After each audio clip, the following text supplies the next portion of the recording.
All right, what's up, guys? We are live in the newsroom here at Fox 5 DC. Very excited to be with you here on this Wednesday, May 16th. Welcome to the show. I'm Molly Navola, and I'm here with Say, who's our intern for the summer. She's one of our other interns. You've met a few of them already on camera. Say, you're so interesting. Your name is S-A-Y, right? S-A-Y, yeah. Is it yeah. short for anything? Yeah, my whole name is Sabrin, but because it's hard to pronounce, I just say Say. I love Keep that. it nice and short. I'm all about this one-syllable names. I had to have people call me Malls my whole life. Yeah. So tell us a little bit about you. I've been having some of the interns kind of join us and check out sort of our digital station here, what we do. And Say, tell us about where you go to school and what you're up to. Okay, well, I'm from DC, so and I go to school in North Carolina, go to North Carolina Central University. Yes. Yeah, I'm a rising junior, and I'm major in marketing, minor in mass comm.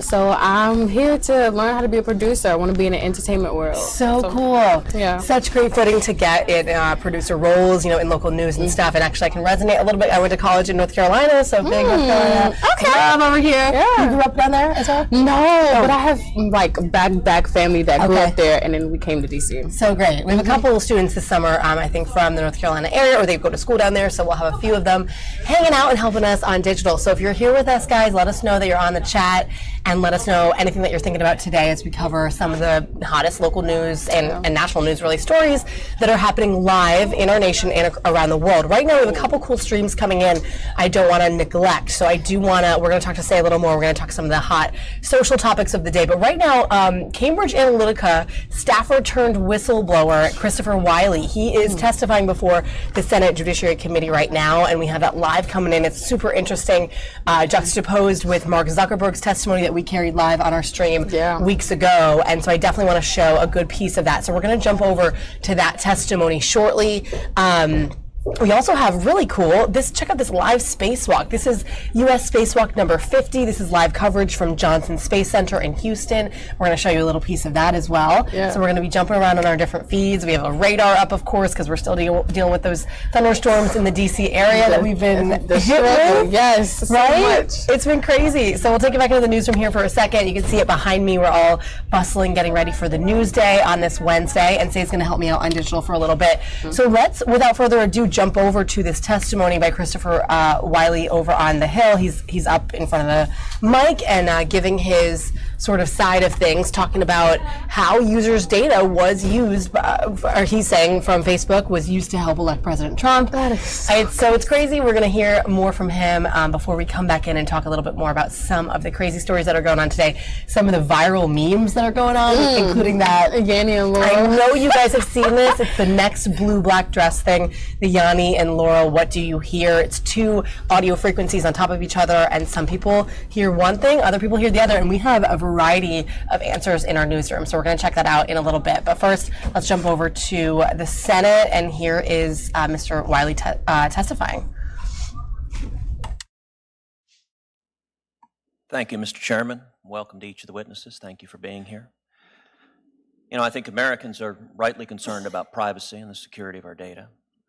And we're also concerned about the power that is being collected in Silicon Valley of a handful of companies having enormous troves of data that they're able to use and employ with very few rules governing what they do with that information.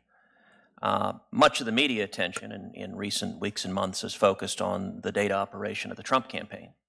But the Trump campaign was hardly the first to employ data in a very significant way in a political campaign. Dr. Jameson, in your written testimony, you talked about the Obama campaign in 2008 and 2012 and their data operations. Can you share with this committee what the Obama campaign did regarding data in 2008 and 12? Sure.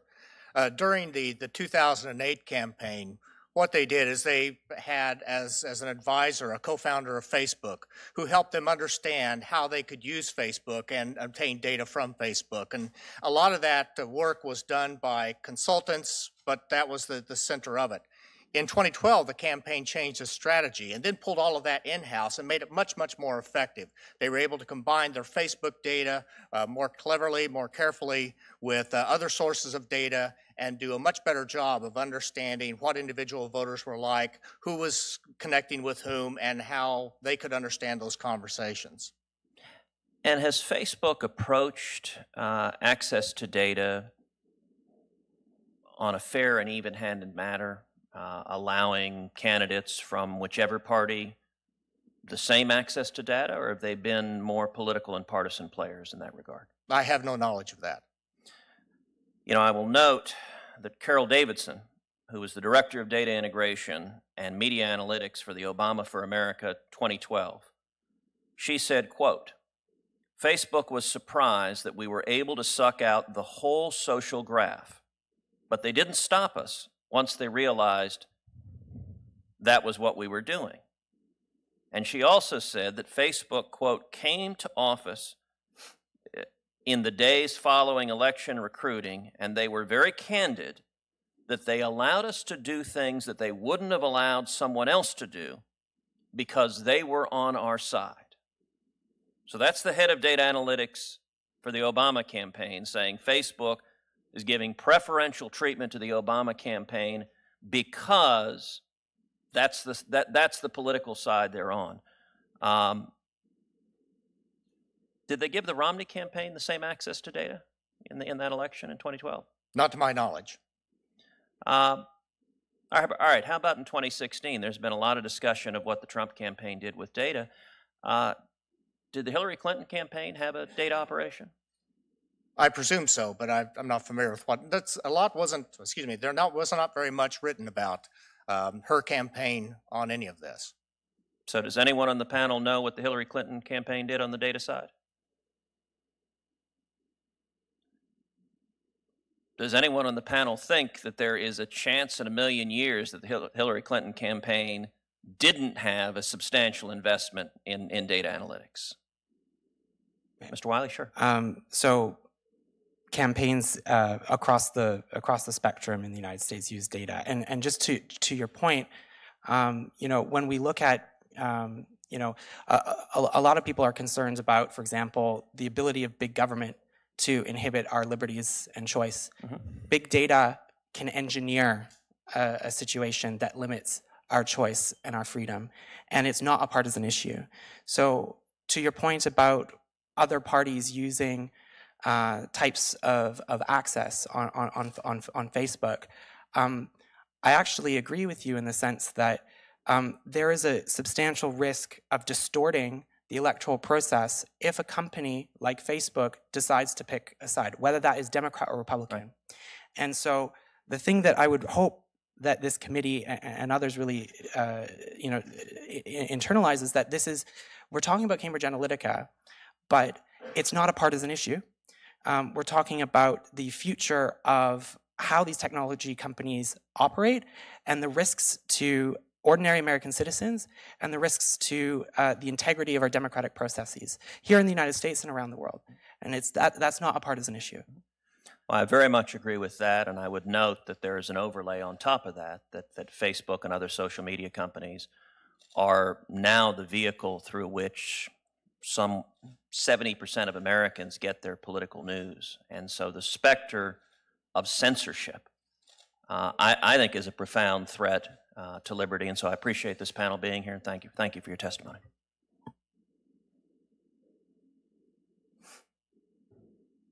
Senator Blumenthal. Thanks, Mr. Chairman. Welcome to you all, and thank you for being here. Mr. Wiley, are you aware of conversations between Cambridge Analytica executives and any representatives of the Russian government or people associated with the Russian government?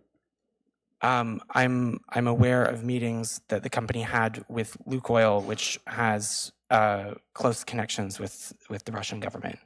Are those conversations documented anywhere in any letters or emails or any other kinds of evidence? There are documents pertaining to the conversations and presentations made to Lukoil, and I have passed on some of those documents to the authorities. To this committee? Not yet to this committee, no. Would you be willing to provide them to this committee? I will consult my lawyers as to the best way to get you that information. Thank you. During your time at Cambridge Analytica, my understanding is that you are aware of the founders or funders, including Robert Mercer, providing monies so that they would not be, quote, necessarily considered declarable campaign contributions. Are you aware of conversations to that effect by Mr. Mercer or anyone else? What I'm referencing is what was explained to me after I inquired as to the relatively convoluted setup that was happening in the United States with respect to the setup of Cambridge Analytica. What was explained to me is there was and this isn't necessarily to say that this was the primary reason, so it could be an ancillary benefit, but that when you invest money as an investor into a company that you own, it doesn't necessarily constitute an electoral contribution which is declarable. So let me just cut right to the intent of my question. Was there a specific explanation to you that the purpose of structuring these funds as investments was to, in effect, avoid the reporting requirements or other provisions of United States election laws? It was explained to me as a benefit of the setup. Were there any firewalls during the time you worked at Cambridge Analytica that separated work on different campaigns, or were the funds, in effect, commingled in all the campaigns? Whilst I was there, I did not see firewalls being set up or any sort of barriers between people or conversations, if that's your question. So there was no recognition of the legal responsibility to separate campaigns? I'm aware of memos from the company's lawyers to some of the executives of the company that outline the responsibilities in the United States to separate contact between staff and activities that relate to different campaigns or PACs, et cetera. But those memos were instructions? Those memos were instructions from, or rather advice from lawyers to executives. But when I was there, I did not see... In practice, those instructions were not followed? No. Can you provide some specific examples of your direct knowledge of either focus groups or other efforts to suppress voting? So in terms of specifics, I'm happy to work with the committee to give a more full explanation. Just, I understand there's limits on time, but I am aware of research that was being looked at about what motivates and indeed what demotivates different types of people. And so if you focus on messaging that demotivates certain types of people, you decrease the amount of turnout. Thank you.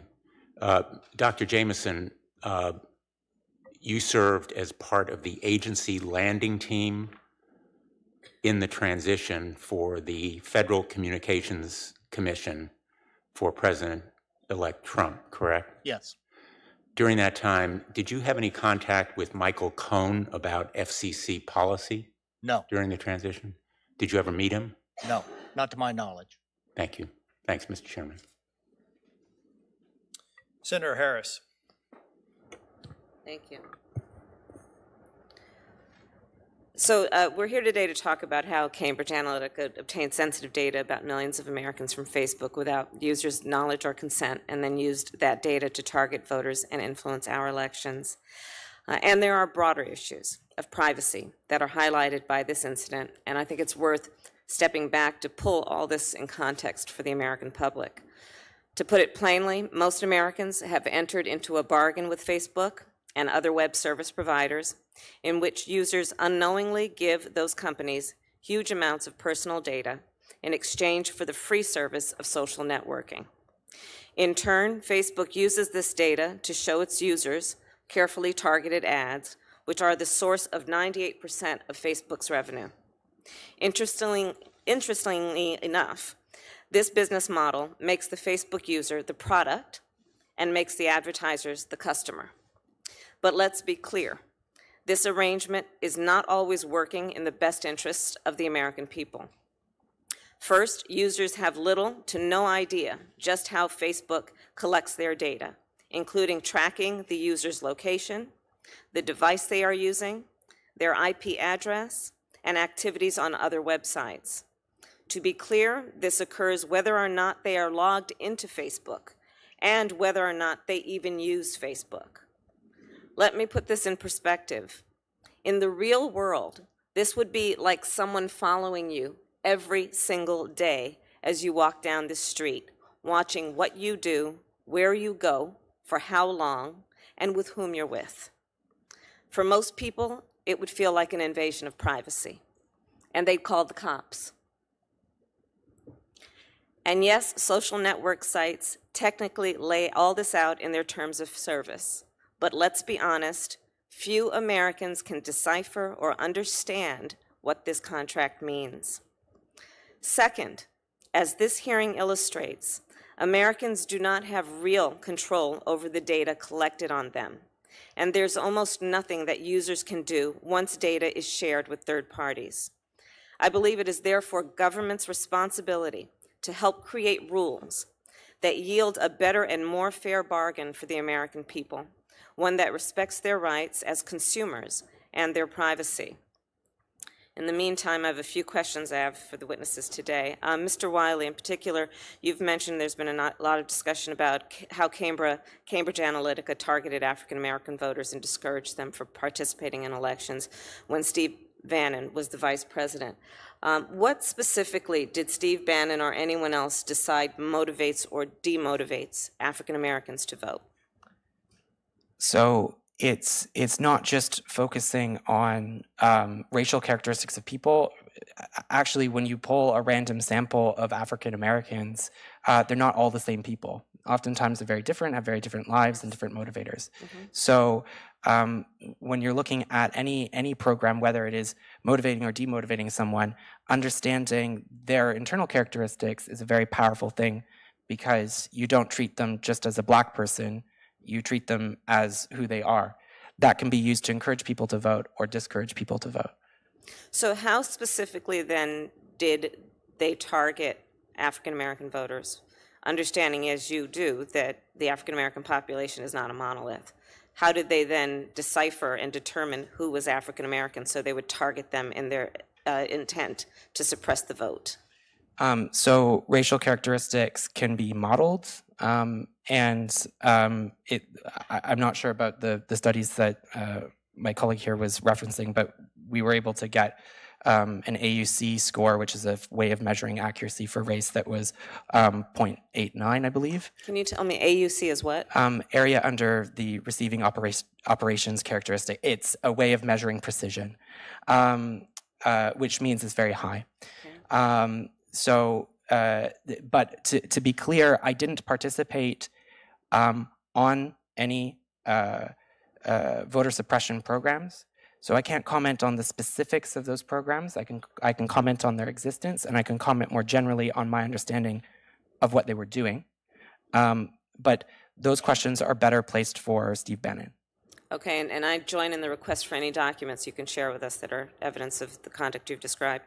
On a different note, what should Facebook have done to verify that either you or Cambridge Analytica, in fact, had deleted the unauthorized data?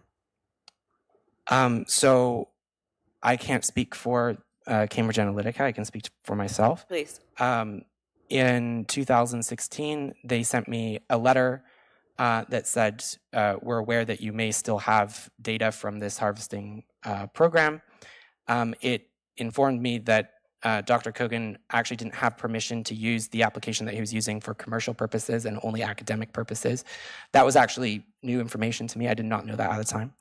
And then it requested that if I still had the data, to delete it, and then sign a certification of that that I no longer have the data. Did it require you to sign that under the supervision of a notary, or just sign it and send it back? It did not require a notary or any sort of legal procedure. So I signed the certification and sent it back, and they accepted it.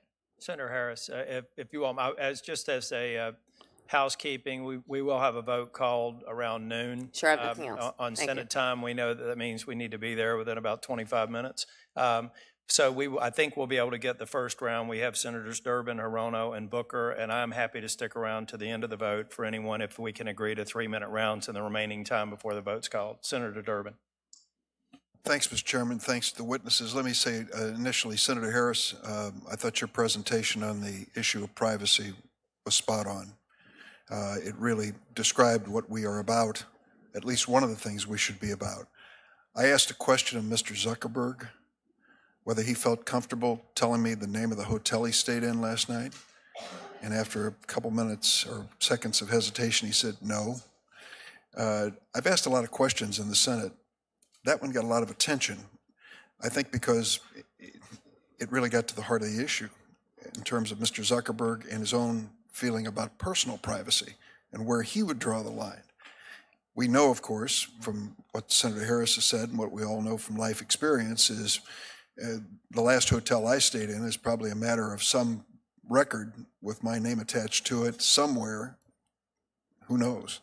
But privacy is a critical issue here, and the right of Facebook or any entity to use my information without my express permission, I think, is over the line.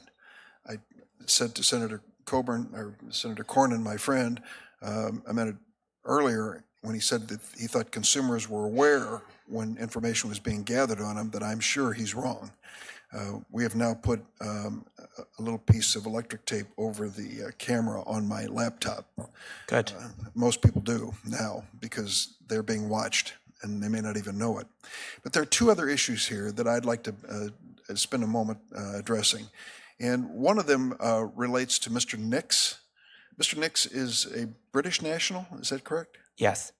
And he was clearly involved in some of the campaign activities of Cambridge Analytica. He was the CEO of the company, so he was the point person for all of the clients. And he often made the presentations and recommendations to those clients. And the Federal Election Commission says expressly that regulations prohibit foreign nationals from directing, dictating, controlling, or directly or indirectly participating in the decision-making process of any person with regard to any election-related activities in the United States. So there is a red flag or red Union Jack, whatever you want to call it, that should make it clear that we're in a territory here that it may be a violation of law. You have said that the involvement of Cambridge and successor organizations and Russia came after you left. Is that correct? No. Sorry, can you clarify slightly what you mean by my experience is direct as it relates to Lukoil, as it relates to understanding the research that was being done in terms of the focus groups and all of that. But in the use of information by the Russians in the election campaign. Oh, I'm sorry, I misunderstood. Yes. That was either happened some other place or after you had left Cambridge Analytica. Yeah, I was not aware at the time that there was activities in Russia to influence the United States elections. So I would just add that to the second category. The first question, privacy. The second question is the involvement of foreign nationals in the United States campaign, whether Mr. Nix personally or Russia as a country trying to influence the impact. The third has been brought up by my colleagues and I think gets to the heart of another very important issue, and that is the issue of the secrecy of this activity. The fact that we know that Mr. Mercer was engaged in this is because of something called open secrets and other sources that weren't disclosed in the ordinary course of business in this. And did you have any guidance from Cambridge when you were there in terms of the secrecy of the clients that you were working for?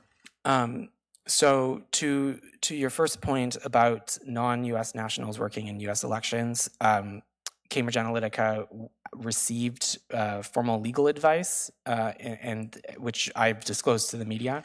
And that legal advice did make clear that the company should not be sending non-U.S. nationals to work on American elections. And with respect to the secrecy, everybody had to sign a non-disclosure agreement, a very thorough non-disclosure agreement, and in fact, after I left, when the company engaged in a protracted legal correspondence with me, also ensured that myself and other people who decided to leave signed an undertaking of confidentiality, which is sort of a higher threshold of NDA. You've been asked for some documents earlier, and those two you just referred to, the legal opinion about the involvement of Cambridge employees in U.S. elections. I made it public, so if you wouldn't mind sharing it with the committee, as well as, I'll make a if note you of it. could, a copy of the non-disclosure agreement that you signed or others might have signed, that would be helpful too. Thanks, Mr. Chairman. Thank you, Senator Durbin. Senator Hirono. Thank you. Professor Hirsch, elections very much turn on voter turnout. So you would agree that efforts to suppress voter engagement or voter turnout should be a matter of serious concern to us. Certainly. Okay. You testified that it is easier to demobilize people than to mobilize them. In fact, you've testified on the impact of voter ID requirements on voter turnout. So if Congress, if we were to consider regulating anything, and I realize that there are privacy issues, it's all very complicated, but if you want to focus on some kind of a regulatory scheme, should we focus on regulating ads or messages that demobilize people? So thank you for the question. I think this issue is really complicated. Personally, I've worked as an expert witness for the ACLU and the Obama Justice Department on government voter suppression, voter ID laws, non-citizen voting regulations. This is really different, and it's different because campaigns do things that are not nice all the time. If a Democratic campaign were to go and remind Trump voters of all of the moral failings in Trump's past and say, don't vote for him, is that demobilization or not? I don't know. I really don't know where that line is. Let's assume, I know that it's not the easiest thing to figure out whether a message actually demobilizes anybody, but let's assume that we can come up with some way to define what demobilization, because that is a matter of serious concern. You said that that is easier to effect. So that may be an area for us to pursue in terms of any kind of regulation in this very complex space that we're in right now. That might be right. I mean, I'm not a regulatory expert. In terms of, First Amendment issues and so forth, if I were to ask someone who they're voting for and they said President Trump, and I said, no, don't vote for him, I'd really rather you not vote. It doesn't seem to me that that is a form of voter suppression. Even I know, if we're done talking about basically people paying to suppress votes. As Mr. Wiley testified, that Steve Bannon was running an operation where clients could request voter suppression messages, which they would then pay for. We're talking about a very different kind of circumstance than somebody just saying, well, don't vote for so-and-so. So I think you understand the differences. Mr. Wiley, you obviously have an awareness of the use and misuse of massive amounts of data. So I want to ask you this. The U.S. Immigration and Customs Enforcement has proposed a new extreme vetting initiative, or life cycle vetting. Their plan is to hire a contractor to exploit publicly available information such as media, blogs, public hearings, conferences, academic websites, social media websites such as Twitter, Facebook, LinkedIn, to extract pertinent information regarding targets, to determine who will be a productive member of society and who will commit crimes and terrorist acts. We're talking about people who are wanting visas to come to our country. So according to the nonpartisan Brennan Center for Justice, ICE's plan would automatically flag people for deportation or visa denial based on the exact criteria from the original Muslim ban. So it was the original Muslim ban of the president that set up this extreme vetting program.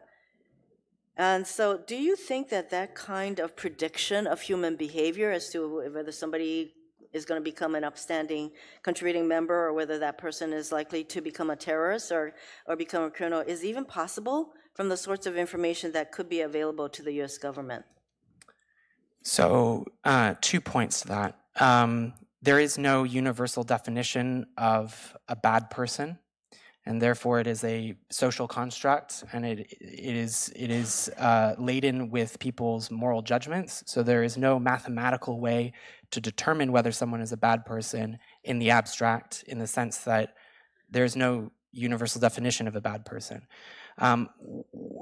So the second point that I would make, though, is that just because you are using data science and mathematics, you could have the most advanced neural network made yet.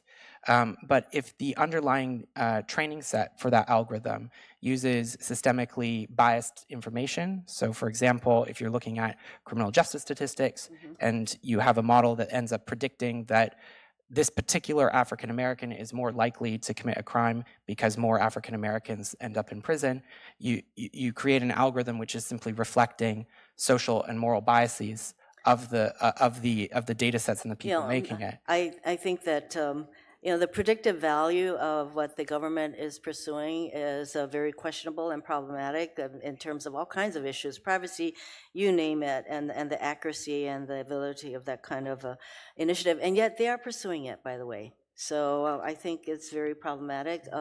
Professor Hirsch, would you agree that government getting their hands on all this kind of information so that they can determine whether somebody would commit crimes or somebody's going to become an upstanding citizen? Does that even make sense to you? No. Thank you. Yep.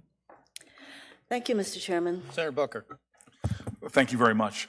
Mr. Wiley, I have a lot of concerns about how these platforms can be used to pit people against each other. One of the greatest values of America is this idea of indivisibility, that we have the lines that tie us together are stronger than the lines that divide us as a country. And this morning when I woke up, I listened to the New York Times podcast, which was all about Sri Lanka. The headline is "When Facebook Rumors Incite Real Violence," and it was about how the platform of Facebook was being used by sinister forces to incite hatred between groups, fear between groups, and ultimately violence in this circumstance. I was just so deeply disappointed and angered when Nigel Oakes, who's the founder of the SEL group, as you wrote, would say things in a recorded conversation where he's, it's things like this that resonate. Sometimes to attack the other group and know that you're going to lose them is going to reinforce and resonate your group, which is why Hitler attacked the Jews, because he didn't have a problem with the Jews at all. But people didn't like the Jews, so he just leveraged an artificial enemy. Well, that's exactly what Trump did. He leveraged a Muslim. Trump had the balls, and I mean really the balls, to say what people wanted to hear. This is, to me, a frightening reality, a threat to the very ideal of a nation that wasn't founded because we all pray alike, because we all looked alike, but we had a set of common aspirations and democratic principles that united this country. Our founders talked about pledging to each other, not religious alliances, not racial alliances, but our sacred honor. And I'm wondering, first and foremost, your experience with this organization that you ultimately left. Did you feel that this was a manipulation of the data to prey upon divisions, prejudices, biases, inflaming them in order to produce, as demagogues often do, a certain electoral outcome? Sure. So the United States went through a civil rights movement a couple decades ago in an attempt to desegregate society. And one of the things that we're seeing now is a resegregation of society that is catalyzed by algorithms. So some people call that echo chambers. An echo chamber is where you start to receive information from one side and you stop to see information from another side, which ultimately interferes with that common fabric, because what we're doing is we're tearing that fabric apart.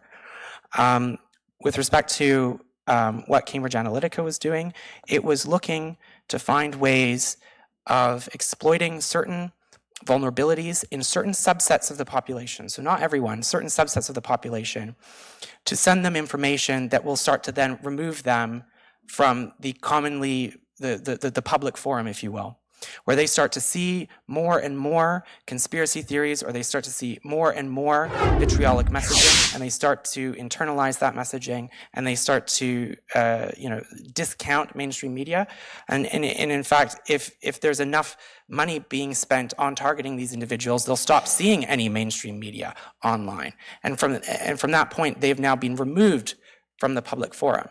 And for me, that's deeply problematic, because when you look at what democracy is supposed to be about, it's supposed to be, there's an element of common experience that voters need to have in order to collectively make a decision. If you are segregating people in terms of the information space, so that one set of voters only see one thing and another set of voters only see another thing, we have destroyed the public forum. And I know from your statements, first of all, that was an excellent observation. And from your public statement, from your statement, you talked about leaving as they're creating videos to try to inflict hatred towards Muslims, fear of Muslims. That's correct, right? Yes. So there were videos created by the firm that were, there's no other way to describe it other than sadistic and Islamophobic. And I have 30 seconds left, but just to shift, my colleague, Chairman Tillis, talked about Obama using big data to rally voters, which I think is, I'm somebody that also is very interested in big data and the potentials it has, predictive analytics, how they can help us with everything from empowering police officers to you name it, and we can talk about that. But the question, this was stunning to me, was to use big data not to rally voters, but to suppress voters based upon their racial ethnicity. And so your testimony, am I correct that you're saying that this was a determined effort to suppress not just black votes, but the votes of Asians and the votes of other ethnic minorities? It was, as I understand it, so I didn't participate on it, but my understanding was that it was to target anybody with characteristics that would lead them to vote for the Democratic Party, including, and in particular, African Americans. And it seemed that Mr. Bannon was particularly focused on black voters, suppressing African American voters. Do you understand where that was coming from? Did you have any insight into motivations there? You'd have to ask Mr. Bannon about his own views. Thank you very much. I think we have a few more minutes. Senator Kennedy, would you be open to a 3-minute round with a hard gavel at the 3-minute mark? Senator Kennedy.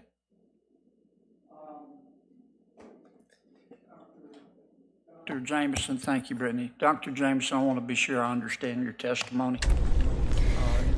All right, guys, we're coming back into the newsroom for just a second here. I'm Molly, along with Sarah, our intern, who's helping me out today. Pretty interesting stuff. Now, this testimony is slated to go on for many hours, I believe. We're already hitting noon, just past noon here, Eastern time, so I'm not quite sure when they're wrapping up. But interesting in sort of comparison to when we saw Zuckerberg on the stand. You were mentioning that. And just hearing this side of things. Guys, let me know what you think, if you have any thoughts on this testimony by the whistleblower from Cambridge Analytica. He has a very interesting past. He's only 29, and he has all of this now on his resume for having done this. So it's an interesting thing to watch. We're going to jump back in there when we have more. But I just now see a video feed coming in of President Trump greeting the Uzbekistan president. He's in town to meet the president. So once we have that kind of rolled up and ready to go, we'll play that out. But let's jump over to Johnson Space Center to touch base with this U.S. space world and check in there for a little bit before we have some more social talkers of the day in the newsroom. Thanks for watching us here on Fox 5 Live. Papa Fox 6, got it.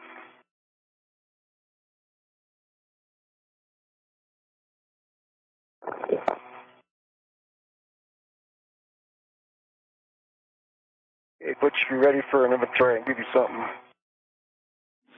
We are all ears. Go ahead. Okay, I got the SGP antenna in the bag with a scoop on it with a ret to the internal D-ring of the bag.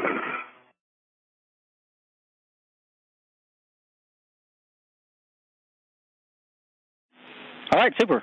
Continue.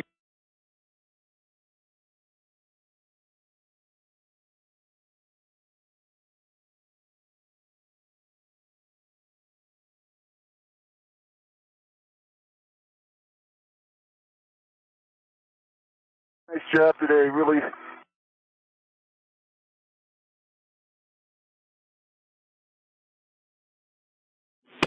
Sorry, Drew, we got caught in a handover. The only thing I heard was that you had the SGTRC on a ret to the internal D-ring.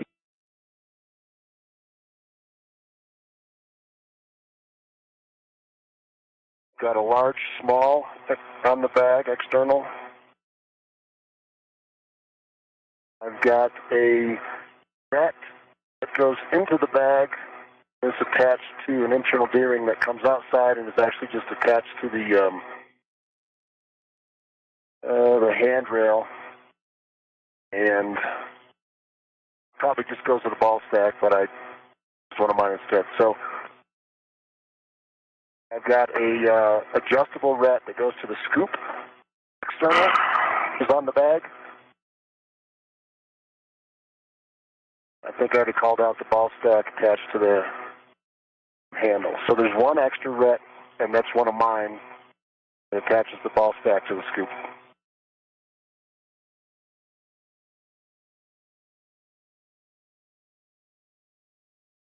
In total, I have 1, 2, 3, 4 rets, 2 scoops, ball stack in the bag, caddy in the socket. Yeah, we believe that's everything, Drew. We had a couple little dropouts there. We just want to make sure you had a ret or an adjustable to the external scoop. Многое делаем вместе, и в частности вы закупаете американское военное оборудование. Для меня большая честь вас здесь принимать. Господин президент, я благодарен вам. На самом деле сегодня эта встреча историческая. Америка с первых дней нашей независимости всегда поддерживала нашу независимость, наш суверенитет и территориальную независимость. Мы очень благодарны за это Америке. Mr. President, thank you very much indeed.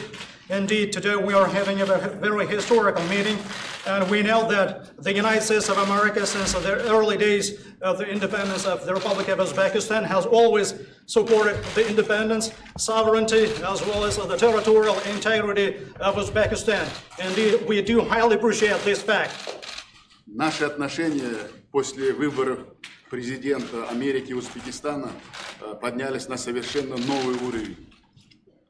Our relations since the elections of the presidents of the United States of America as well as Uzbekistan have risen to a new level. Я поздравляю вас. После выборов президента Америки достигнуты очень большие результаты в экономике. Принятая вами, я имею историческая налоговая реформа, создание новых рабочих мест. Это дает результат вашей личной работы ради американского народа.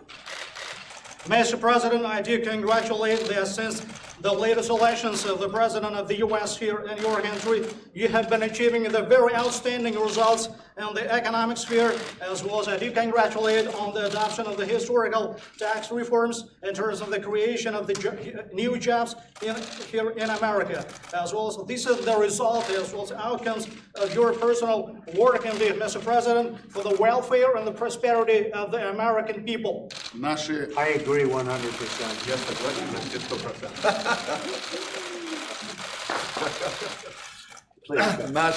Наши встречи в Эл-Рияде, Нью-Йорке, наши телефонные разговоры, ваше историческое послание бизнес-форума в Нью-Йорке дали очень ощутимые результаты, и всему этому служит то, что мы сегодня с вами встречаемся.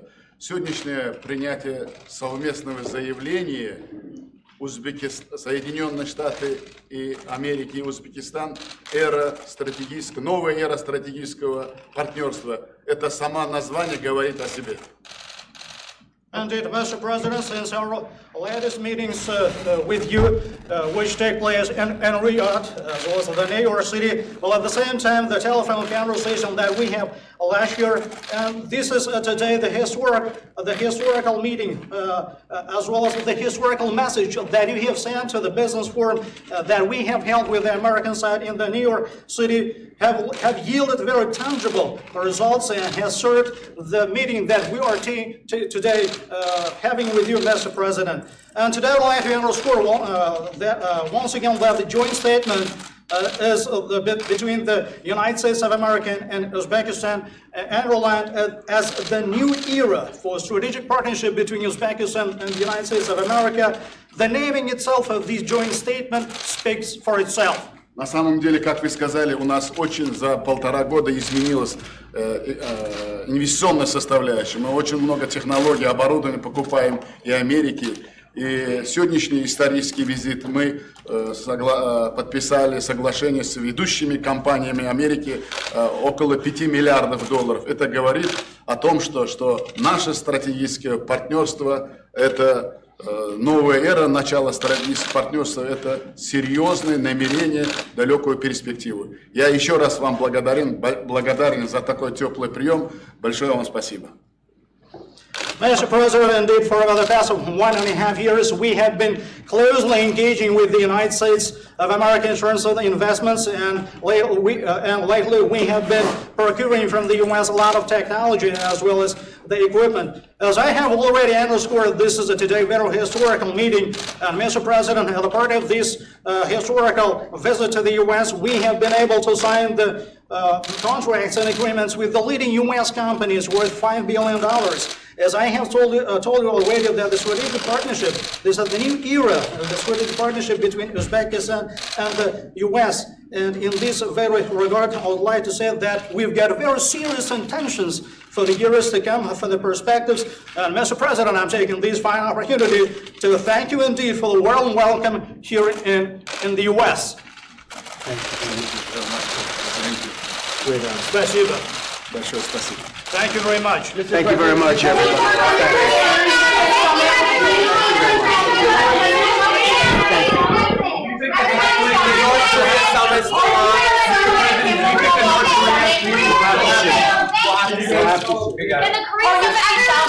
If we haven't been notified at all, we'll have to see.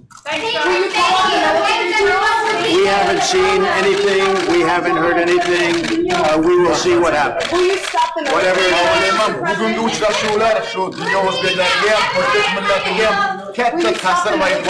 This is indeed, today's meeting is a royal impression for Uzbeks all around the world as well. We'll see what happens. We'll see. Time will tell.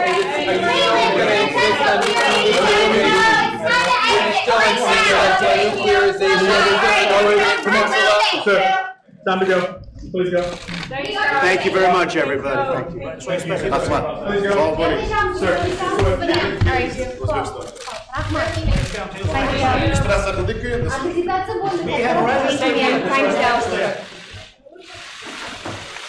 Thank you.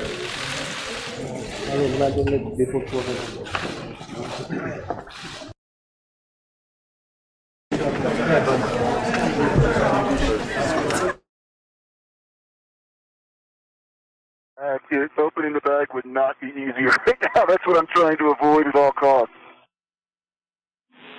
I concur. It's a little too bulky and got a one hand in it right now, so I think it's good enough. Double tether, it's not going to go anywhere. Yep, looks good. Thank you. I appreciate the suggestion.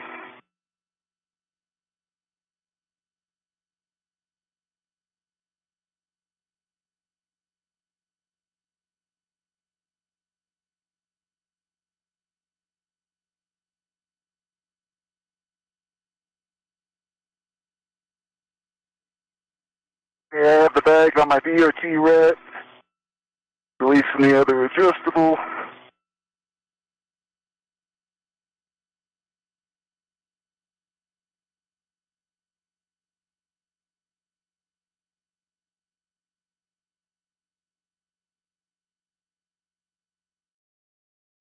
В частности, вы закупаете американское военное оборудование.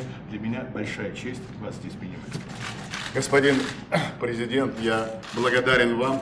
На самом деле, сегодня эта встреча историческая.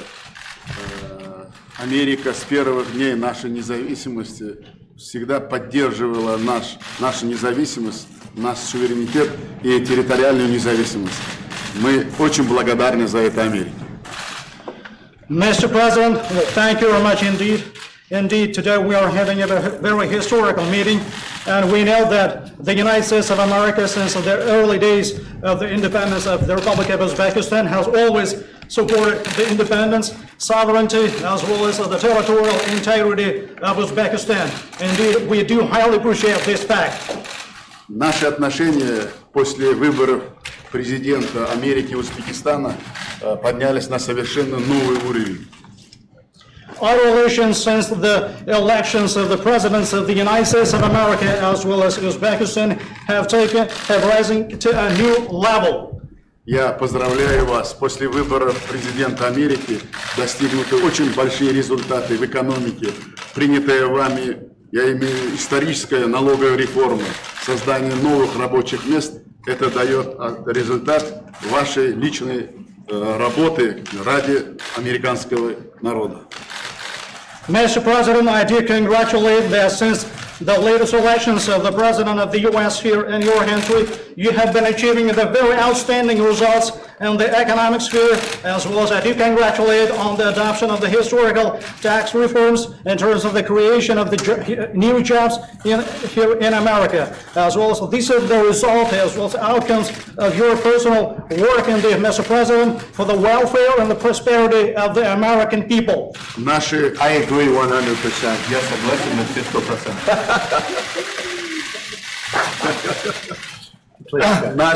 Наши встречи в Эл-Риаде, Нью-Йорке, наш телефонный разговор, ваше историческое послание бизнес-форума в Нью-Йорке дали очень ощутимые результаты, и всему этому служит то, что мы сегодня с вами встречаемся.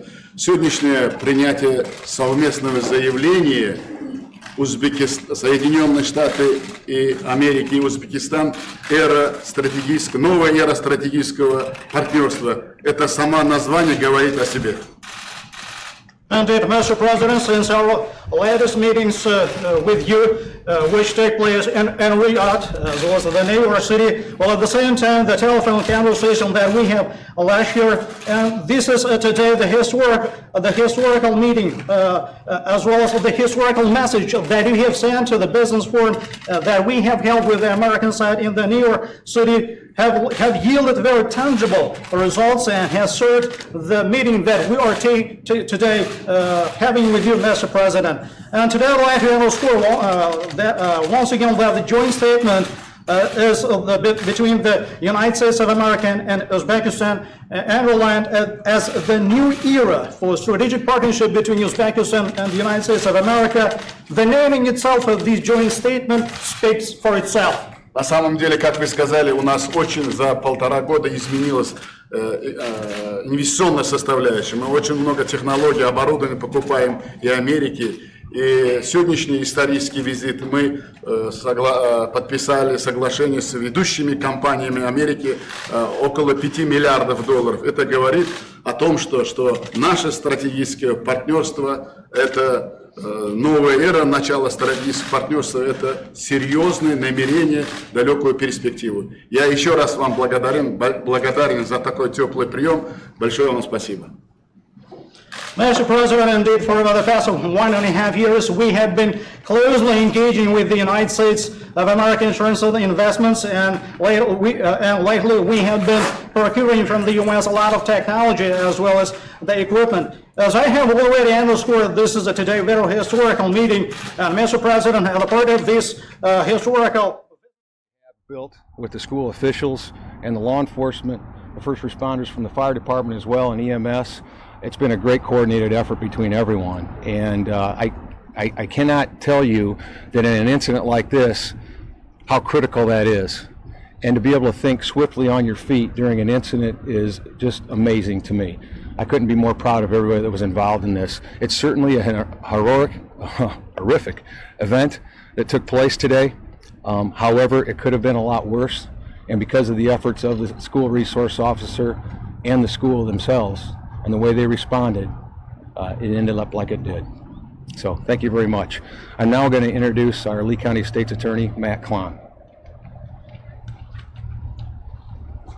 Thank you. Good morning, everyone. Whenever an event happens like this, first step is to make sure that everyone is safe and secure. And thank God that the students of Dixon High School, our children, were safe today. And God bless their parents and their families and them. I hope that they take comfort in knowing that their school and their law enforcement were effective in protecting them. Our next step is, of course, to have a fair and thorough investigation, and after that, a potential fair and thorough prosecution.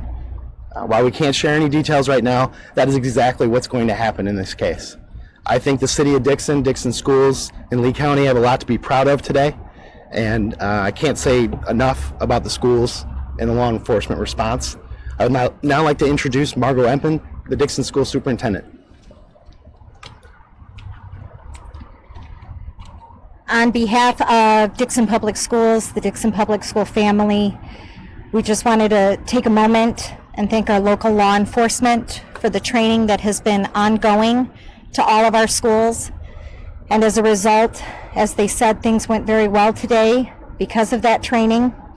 We want to thank our school resource officer, who we feel very blessed to have in 2 of our schools, and was a major factor in everything going well today. I also want to thank the staff, the students, and our parents who showed bravery, and when we were in the process of making sure that reunification was happening, our parents did an outstanding job at remaining calm and working with us to make sure that students could be reunited with their families in an expedient manner. So we are thankful for our law enforcement and everyone who did a great job today.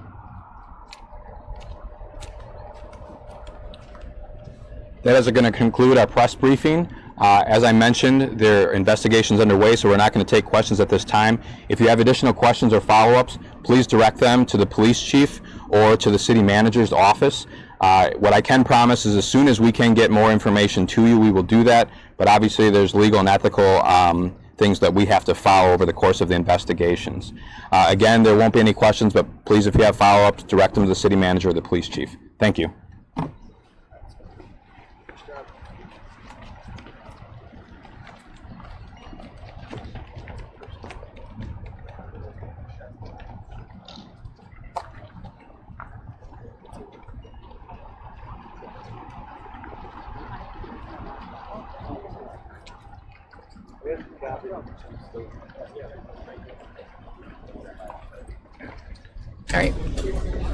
All right, guys, I know we broke in with that little bit of information there, but we're watching this just in the same time as you.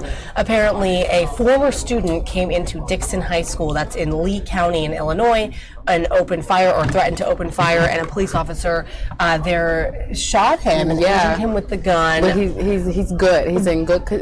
Is he in good condition? They just said they injured him in a gunfire exchange, and as you saw there, the press officer or whoever that was wasn't taking questions, so there's a lot of stuff still kind of unanswered. Yeah, I don't like that part because I have, like you just said, I have a lot of questions. Like, is the kid okay? Why did the kid do it? You know, how did the police officer handle himself? Because that is huge in today.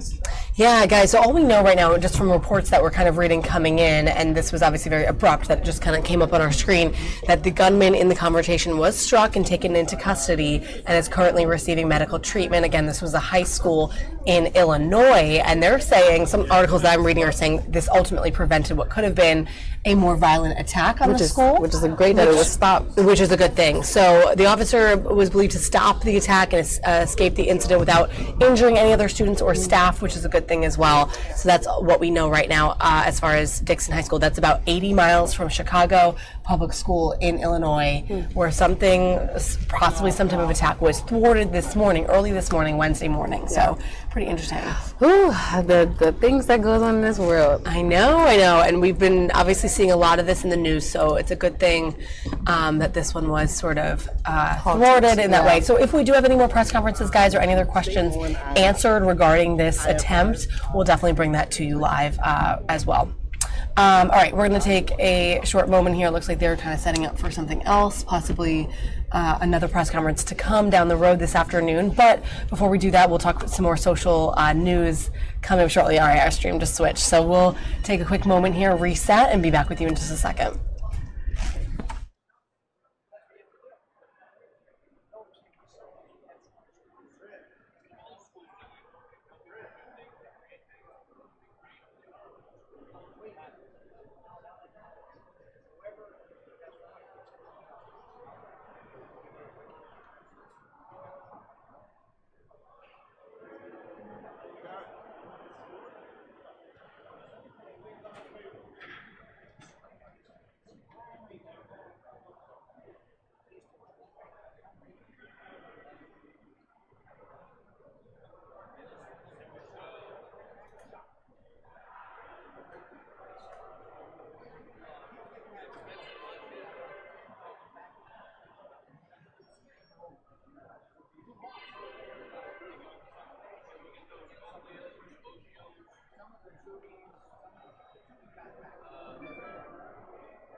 Yes, you have one key open.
All right, guys, we're back in the newsroom here with our social media editor, Risa, and intern Say. Hey, Say. All right, we got to do some hot topics, social talkers of the day. We have a couple that are really interesting today. Let's start with this one. This might interest some of you guys who are historians or love literature or anything. Anne Frank's diary. This is a really interesting story. Apparently, Dutch researchers have uncovered something new in the pages of her diary. We're going to show you this package put together by Fox News, and then we'll talk about it in a little bit. Check it out.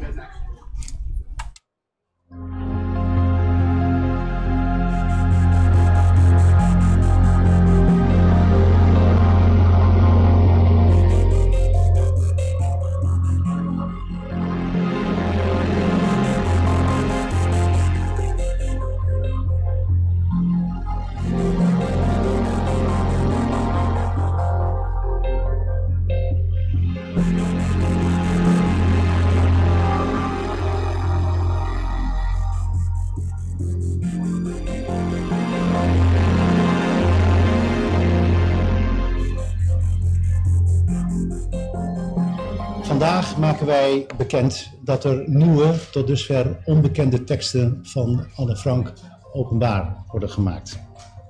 Het betreft de teksten op een tweetal pagina's die met zogeheten bruin-groen papier zijn afgeplakt en die deel uitmaken van het eerste, het bekende roodgeruite dagboekje van Anne Frank. Met behulp van digitale fotobewerkingstechnieken zijn wij erin geslaagd om deze tekst leesbaar te maken.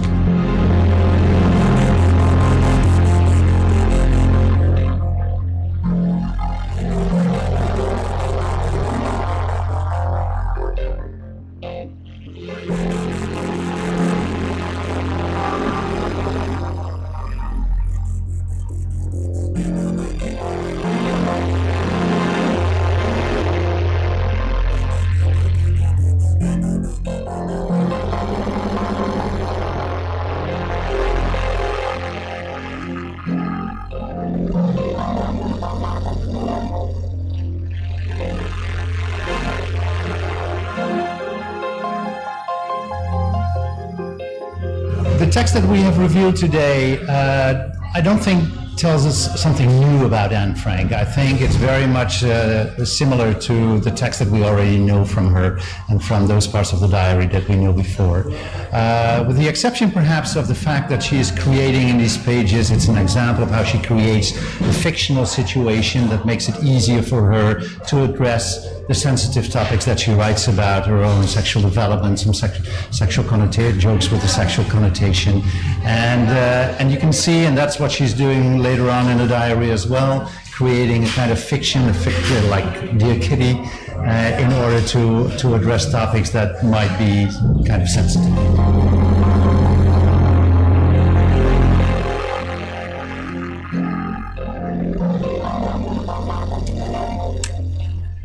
All right, guys, so interesting. How interesting is that video? It's very interesting. It's very interesting. Definitely, yeah, guys, pass along the mic. I want to hear about your thoughts. So if any of you guys studied this like me, I know a lot of people out there possibly have read portions of her diary, right? It's become a mainstream sort of literary thing in classes, in middle school and high school. And just for this to come out now is so intriguing to me.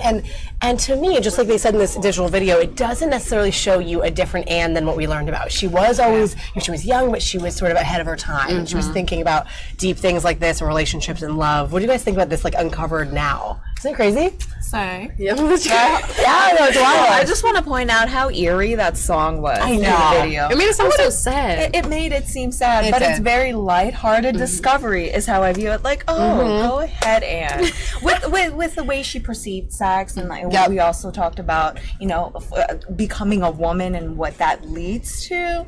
I thought that was interesting, finding that in the article. And what was the other discovery? Apparently, in these writings, a few lines that were covered over with masking tape. It was kind of like dirty statements, dirty jokes about sex, about prostitution and contraception. Prostitution was the other one. Okay. The hiding of it makes me think, okay, so why was she hiding? Was she hiding because she was embarrassed, or was somebody who was trying to read her diary and then she was like, I'm gonna, hide this so you won't read it. There was no delete back then. Possibly. And, overarching in all of this, of course, is the terribly sad story of the Frank family and what happened to them and how her father, Otto, survived, and then she died later at 15 at a concentration camp. So young. But she wrote this, years prior at age 13. We learn all about this stuff and we read, all what she writes about positivity and happiness and optimism, and how even though she was undergoing this crazy situation and the Nazis in Germany and stuff, she was able to write about happiness. And so it's so interesting that overarching all of that is sort of what she went through. And now we're just revealing more about her as a girl and like coming of age. And her character. Going through more about her personally and what she wanted to write about, what she wanted to say. So I thought that was really neat. And it was a piece that we did in our morning show this morning. We kind of talked about at length, and that digital piece by Fox Digital was really great. Yeah, it was. I agree. But agree that eerie music. I didn't think of it as an eerie story. Right? I thought more like it's sad, of course, what happened to her. We learn about her family. It's a tragic story, but this was a little more youthful and progressive and sort of interesting. More upbeat music. Just to match the tone. A cool find, right? Yeah, it was a revelation, really. A revelation. A revelation. Word of the day, revelation. Google it if you don't know. So I just think it's neat. 2018, all this kind of coming out there, really interesting. Okay, also in social news, let's change it up. We would be remiss if we didn't talk about this thing. Guys, we're going to do this. We are. All right, so this thing, let's take this off. This has been circulating. I'm going to bring this up on cam. All right, this whole what do you hear vote, and I'm going to say, actually, let me switch this so we can jump in. Did you guys see this on social media yesterday? So it's not a brand new thing. We've been talking about it for a day and a half or so. But it made the rounds. It circulated on all social media formats, right? And it's basically two voices transposed on top of each other at different frequencies. And it's asking you, what do you hear when you play this? I know you guys have probably already done this. So let's play it out and see what we think here. Laurel. Laurel. Laurel. This is so weird. Laurel. I'm replaying it. Laurel. And that's like on repeat. It's on repeat, and it's basically there was a social media influencer who posted this, and it went viral about what do you hear in this, and I think, I mean, what do you hear? Okay, so I hear, I definitely, no doubt about it, hear Yanny. I hear nothing with an L, nothing like Laurel. What do you hear? Okay, so yesterday I heard Laurel. And today I hear Yanni. Yanni, okay, potato, tomato. It changed for you. It changed for me, and I was telling you, because we were chatting about this yesterday, I've been watching this show on Stars. It's called Outlander. Well, it focuses on Scotland, and so everybody has this, Scottish accent, and the way they pronounce their L's and R's reminded me of how Laurel was said here, so I'm like, maybe I'm thinking in that. But then when you explain the science behind it and how it's essentially the same words lapping, I was a little mind blown, and now I feel like I hear Yanni, so I'm confused. So say, what do you hear? Okay, so this is the kicker for me. When I was on the computer, I heard Yanni, but when I was on my phone, I heard Laurel. So it's trippy for me. I'm like, I don't know which one I really hear. And I will tell you, you're not wrong in saying that, because I did some scientific research. We're going to possibly even have a linguistics expert on tomorrow if we can continue the story on our morning show on TV. But a lot of scientists and experts in linguistics from various places in Virginia and whatnot are saying all those factors are valid. Basically, if you hear it on a phone versus a computer, if you hear it in a different place from different speakers, it's possible that this computerized voice may be different to different listeners. So I have the chyron up below that says it's like the dress all over again. Because remember that blue and black, whatever, white dress, whatever it was? And it was like, what color was this? One time I saw white and gold, and that was the one time only. That's funny. I never saw one thing. Me too. Right? What did you see? I can't remember now. I think it was blue. I saw white and gold. I think I saw blue. One time it was sunny outside, and I think the light was hitting like perfect to my eyes, so I think that's why I saw white and gold. But ever since then, blue and black. It's crazy. Oh my gosh. So if you guys remember, that was a big social kind of viral thing that went around. But and it broke friendships. It broke, just like this. But honestly, not to beat this to death, but basically, scientifically, it's a low quality recording, basically, of two voices synthesized on top of each other, and so one is high frequency, one is low frequency. Whichever one you sort of pick out is sort of what your ear is hearing. Is based on just what you pick out, what you hear, and it's individual for each person. Again, they're both discernible sounds, but they're layered on top of each other. So really, the device you listen to it on can have an effect on what you hear, and then also the headphones you might be listening to. And they say too, if you're looking at the word, maybe one pops out more than the others. There's a lot of visual, mental, sort of different things that kind of affect this. Things that come into play. Perspective. What do you guys think? Let us know in the chat what you hear. So I put up a poll on our you Instagram story. Yeah, show it in the Kim. And if you want. See it? Yeah, we'll pull it up here. Okay, guys. So if you guys can see it, this is how many people voted for Yanni. If you're a Yanni team.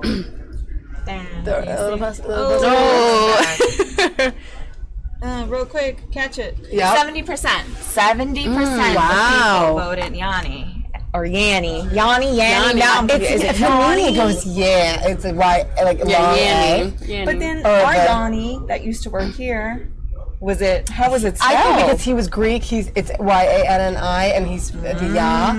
But in this, it's just the voice that you hear. I hear like the drawn out. That's my ear. But everybody's different. It's a big debate. So let us know what you think. if you have a thought on this, if you've been seeing it in social media, we obviously, our newsroom is like totally divided. Yeah. Our anchors this morning were all over the place. Oh yeah, absolutely. It was crazy. Nobody knows. There's Nobody no media. knows. There's no right or wrong answer. No, there isn't, but these are the things making the hot topic. So speaking of that, anything else kind of big on social media today? What else have you been Just covering? following around. I feel like I've been in and out of meetings today. Oh, really? So I've been a little out of tap. So if you guys have any cool stories that you see around your way, please send them to us. We're all over social media, Fox5DC, kept it super easy for you guys. Slide in our DMs. For Instagram, we check that all on the regular. Same with Twitter and same with Facebook. So any recommendations? Have you girls seen anything? Yeah, well, one little piece of breaking news that just came down is that Michigan State University has agreed to pay $500 million to the victims of Larry Nassar, who abused more than 300 women. And if you remember, we've been covering that forever. We took all of his testimony, all of his trials live to our stream. And we've been talking about sort of the fallout from that. Now, just today, sort of a breaking news item, MSU has agreed to pay these victims that money. So no word yet on when that'll be finalized, officials said. But that is sort of a breaking piece of information in that Larry Nassar case. So a little piece of news there. And other than that, we still have the whistleblower from Cambridge Analytica. He is on the stand and giving his testimony to the Senate Judiciary Committee right now. And a couple other cool stories for you. One of which, I want to play this one out. This morning, it was the story of these two brothers who are taking a Tesla Model 3, an electric car, across the country to hit all the ballparks. Have you ever known that anyone has wanted to do that? No, my brother not with the ballparks. Oh, really? Like some people want to do it, young kids or guys or whatever at college, but these are two older guys, they're brothers, and it's been their dream to do this, and they're doing it for charity for the Boys and Girls Club. Oh wow! So they're making a big thing of it. There's a website and everything, and you'll see it all in this clip. But it was from our morning show. Our anchor Steve Shenevy interviewed one of the guys via Skype, and he's in his car getting ready to do this 18,000-mile trip across the country to hit all these ballparks. Amazing. Some Hope they're well It's prepared. cool. Yeah, the rain. I want to say they were saying the rain and the weather might get in their way, but how cool is it to see some of these like really historical parks and just check it out and kind of get it all in And all for a good cause. Yes. Not just because we're doing it to do it, but because we want to do it for the kids. And Steve asked a good question too about finding fuel for the Tesla, like in the mid range where there are where he needs to where they need to like load back up with the electric car, right? And so, are there really stations in Tesla areas that you can do that in the Midwest? Apparently, according to this guy, he said, yeah, they've already mapped it out. Like they're able to do it, and the car will be the least really of their problems. Hopefully, They did their homework. so yeah, That's great. into it. It's a big trip, and it's a lot of ballparks. So really cool story, and it's just a few minutes long, so we'll play that out from this morning. But thank you guys for joining us for social, and we'll chat more soon. Well, thanks, Yanni. This was good. I know. What a crazy Bye, story. guys. Let us know what you think. Check this out. Car and just driving off into the sunset. Well, take a cue from these guys. Two brothers from Northern Virginia are doing just that. And their mission is to visit every major league ballpark in less than a month. And they also want to earn some Guinness World Records in the meantime. Oh, and raise some money, too. Steve and David Ahart are about 10 days into the trip, on their way from New York to Baltimore right now. So we thought, hey, why not catch up with them via Skype this morning? What's up? Good morning. How's the trip so far? Oh, it's been great so far. Thanks for having us today, Steve. Absolutely. First of all, I want to get the background on this. First of all, the Guinness World Records. Which records are we trying to set here? One is the longest voyage in an electric vehicle, which the old record was about 13,000 miles. We'll be going 18,000 miles. The second one is the fastest to attend a full game in all of the 30 ballparks, which was 29 days. We had set a schedule for 28 days. We've already hit a lot of weather, as you know, and we've already had to reschedule about 5 different things. So that one's iffy. We're trying to make it to Baltimore today at 12:30 and then Washington Nationals at 7:10. And I don't think the weather's looking too good for that. So we'll see if we can make that record. That one's a lot more iffy. I know, Steve, it's tough. And Tucker's been keeping an eye on the forecast, too. And he said today might be the tough one. But even if you don't get the record for the ballparks visited in the shortest amount of time, is the road trip going to continue? Will we still go for at least the record with the longest electric vehicle road trip? Oh, yes, certainly. And we will make it to all 30 ballparks, whether we have to do it out of order, whether we have to come back. We end up in San Diego like June 4th, and then we have to head back cross country. So we could hit Washington and Baltimore then. The record, if we get that, that's great. But it will continue. We'll have fun with this. So you're in this snazzy new Tesla that a lot of people were waiting to get their hands on, and I understand that was a journey in itself just to get that. Was this the whole thing an idea around Dave's retirement, or something you've always both wanted to do? Where'd the idea come from?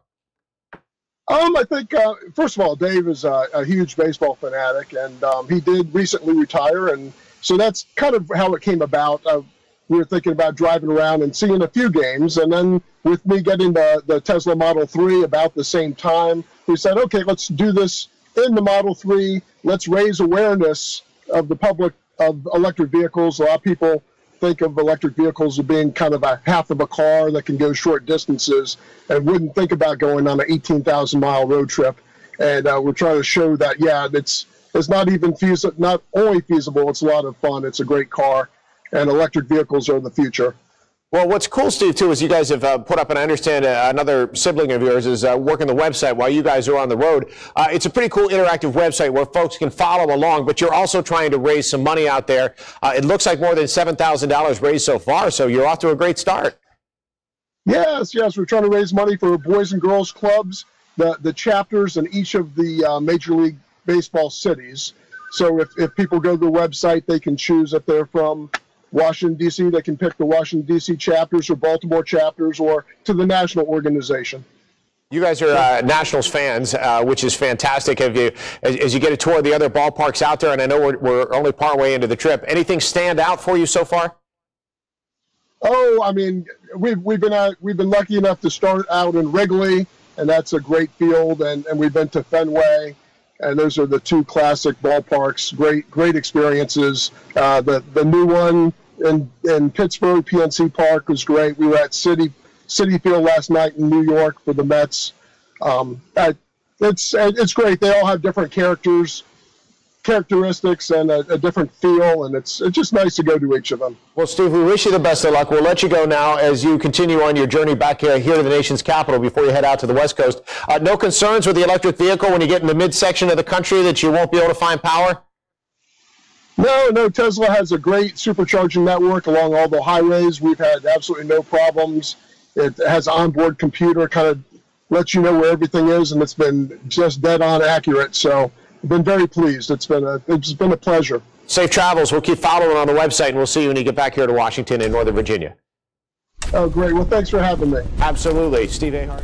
That was one of my favorite interviews from this morning. Such a cool story that these brothers doing this trip, right? Like, who decides just to go on the trip and go visit ballparks? I love that it's for what it is for, and that it's, with their hot new Tesla Model 3 that, like Steve mentioned, is hard to kind of get your hands on, and a lot of people are coveting that. Yeah. And it's a really gorgeous car, and it's cool they're able to kind of charge up in some of those states that you wouldn't think they'd have ability to, but really Tesla is so out there, it's everywhere. And it's good for the planet. So it's like they're driving and they're not like harming the planet, so it's like a win-win. Really cool, and I thought it was neat that they've already seen a couple of the premier amazing historical ballparks, Fenway in Boston, of course, and Wrigley in Chicago, which are amazing, and they're Nats fans, so it all kind of comes home here because it's a DC kind of story. They're from around here. You're from I'm from DC. You have a little allegiance to the sports here too, then? Family does, right? Yeah, a little bit. Okay, cool. Well, guys, we're gonna I have some more top stories for you, kind of rattling. We're talking about the royal wedding that's happening on Saturday. A lot of people are talking about that. A lot of fanfare happening. The prep for it, there's excitement and there's beauty, and then there's also the drama of Meghan Markle's father and her family and what's really going to happen. Yeah. Is her father going to be there with her? Is he going to walk her down the aisle? I mean, it's all in question. I think that people are sort of touting different things about this. Oh, I will be on that screen. They will be. I'm even curious to know what's going to happen because I just watched a movie that was on Lifetime, and it seems like she knows what she wants, and when she wants it, she goes and get it. And it's like her and Harry, they're level-headed together. So I don't know what they're going to do about the whole dad situation. So yeah, so that's a big part of it. People are kind of questioning that. I know they were interviewing some people, and they were all like, "Well, she's close to her mom. Maybe her mom will step in and help out." But there's also just the interesting fact that this is sort of unlike, it's an unconventional sort of union, right? Meghan Markle being a little bit older, she's formerly divorced, she's an American actress, you know, there's a lot of differences in this one. But you're right, all eyes will be glued to the screen on this Saturday morning. It starts, I believe, around 7 a.m. or around an Eastern time because it's in the afternoon there. Normally it's like 3 a.m. here. Yeah, it was different for Kate Middleton, you're right, and William, it was early. I remember getting up early to watch it. I believe they pushed it. Yeah, I did. I was one of those people that watched it. But for this one, I know Fox News is doing sort of a cut-in. Well, they'll go in on some of our local stations and be like, you know, we're on for the morning as a special thing for this wedding at 6:30 a.m. Eastern time. So I believe it does start up in the 7 o'clock hour. So they'll be doing some chat about it. And so, you know, if you're around and you're watching that, definitely tune in. I'm excited. To see all that coverage. That's exciting stuff. So pieces of that story and more in some of our top stories of the day. Take a look at what some of our sister stations across the nation are reporting on, and some of the big stories in politics and about the royal wedding and all those things are happening inside our network. Check it out. Just quite heartwarming that you like our royal family so much and you're so interested in them. The British ambassador to the U.S., Sir Kim Derrick, says the royal wedding is about more than pomp and circumstance. Great opportunity to remind all of our friends in America what Britain stands for, what it's like. It also shows how the royal family has changed with each generation. I think it's a wonderful symbol of the modernizing of our royal family that she is coming into it. So I think it's really great news. Meghan Markle, former actress and California native, is the first American to marry into the UK's famous family in more than 7 decades. There's a lot of history between us. We've stood together through 2 world wars and through a lot since. I think this marriage symbolizes the strength and durability of those bonds. So it's a wonderful thing that Prince Harry is marrying an American. Another symbol, this tree planted by Prince Harry during a visit to the British Embassy in 2012. If the weather holds on Saturday, that tree and a lush garden will serve as a backdrop as guests of the ambassador toast the happy couple. I was told before I came here that Americans are really into the royal family. And I sort of believe that you have to be here to experience it. And following the ceremony, the newlyweds will have a packed schedule overseas. But the ambassador says he's excited for the chance to host them in the U.S. I'll give you a state secret, which I'm very strongly encouraging them to come over as soon as they can as a couple. In Washington, Lauren Blanchard, Fox News. Researchers revealing 2 never-before-seen pages from Anne Frank's famous diary. But what did she write that we haven't already seen? Well, it's 4 jokes with a sexual connotation, and there is a text in which she writes what she would say to someone if anyone would ask her about sex.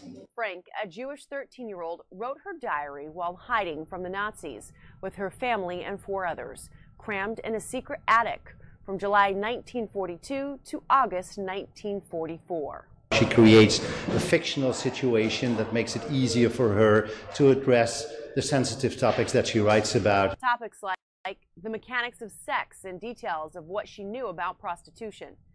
The pages in her red and white checkered diary are dated September 28, 1942. Until now, they were taped over with brown sticky paper. And more than 7 decades after it was written, Dutch researchers photographed the pages with a high-resolution camera, then used digital photo editing techniques to decipher the text on the back-to-back pages. What we've done with digital techniques is actually to separate these 2 texts and made the text on the covered side legible. It's not exactly known when or why she covered the pages, but researchers believe she didn't want the people she was in hiding with to discover the diary and read what she wrote. Anne died at the Bergen-Belsen concentration camp in 1945. She was just 15 years old. Her father, Otto, survived the war and had her diary published 2 years later. In New York, Jackie Ibanez, Fox News.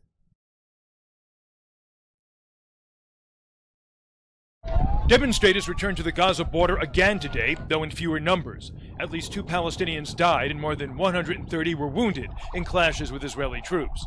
Palestinians on the West Bank, in Ramallah and Bethlehem, also took to the streets. The Israeli military was bracing for larger protests to mark the anniversary of Israel's founding, or what Palestinians referred to as the Nakba, the Great Catastrophe. Hamas, which is in control of Gaza, called on protesters to breach the border fence, despite warnings from Israel that there would be deadly consequences. Instead of protesting, many Gaza residents found themselves at the funerals for the 60 people who died in yesterday's demonstrations, coinciding with the relocation of the U.S. Embassy to Jerusalem. More than 2,000 were wounded. Hospitals in Gaza are unable to cope. Medicine, blood, and doctors are in short supply, making it difficult to treat patients. We received almost 500 injuries, while the capacity of the emergency department is 20 beds. The Israeli military released video of Monday's violence and says its actions were in self-defense. Israel says some of the demonstrators are Hamas operatives. In the video, Palestinians can be seen trying to cut the border fence. In one instance, the military says it opened fire when militants tossed pipe bombs and grenades at soldiers. At the UN, Ambassador Nikki Haley came to Israel's defense. I asked my colleagues here in the Security Council, who among us would accept this type of activity on your border? No one would. No country in this chamber would act with more restraint than Israel has.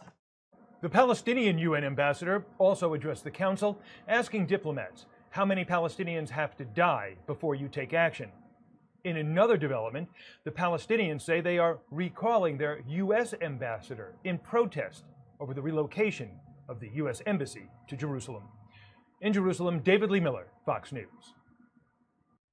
This may have been going just too smoothly. What we're seeing now, apparently some second thoughts from Kim Jong-un ahead of this proposed summit that is now, in theory at least, less than 4 weeks away.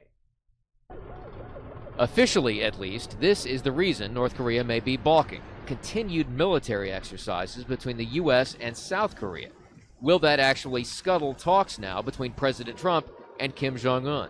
남조선 당국과 미국은 A North Korean newsreader called it a rude and wicked provocation, and it all seemed to rock the State Department back on its heels. Let's not get ahead of ourselves. This news just came out. We need to verify it, get additional information on that, but we're going forward and planning our meetings next month. I think that what you are seeing here is a little bit of saber rattling coming from Pyongyang. Some analysts see the North as trying to reassert itself, making it clear that they will not just unilaterally denuclearize. But if there is not a deal, the North's economy will continue to suffer. But I think the North Koreans basically are sort of shooting themselves in the foot with this latest approach. They have far more to lose, frankly, than the United States has. On the other hand, with all of the accolades for President Trump over arranging the summit, this may be Kim recognizing that Trump, too, has something to lose here. President Trump has not directly said, I hope to win the Nobel Peace Prize, but he certainly has hinted that he assumes there will be some recognition for this. That gives the North Koreans some leverage. So is this just a hollow threat from North Korea? Maybe, but the North did cancel high-level talks with South Korea this week. In Washington, Doug Luzader, Fox News. I've been so sick and tired and I was just ready to get my life back. I was sick. It's been a roller coaster for Jenny Ayuto of Farmington Hills, the ups and downs all because of kidney disease. In 2011, her brother Raymond donated his kidney.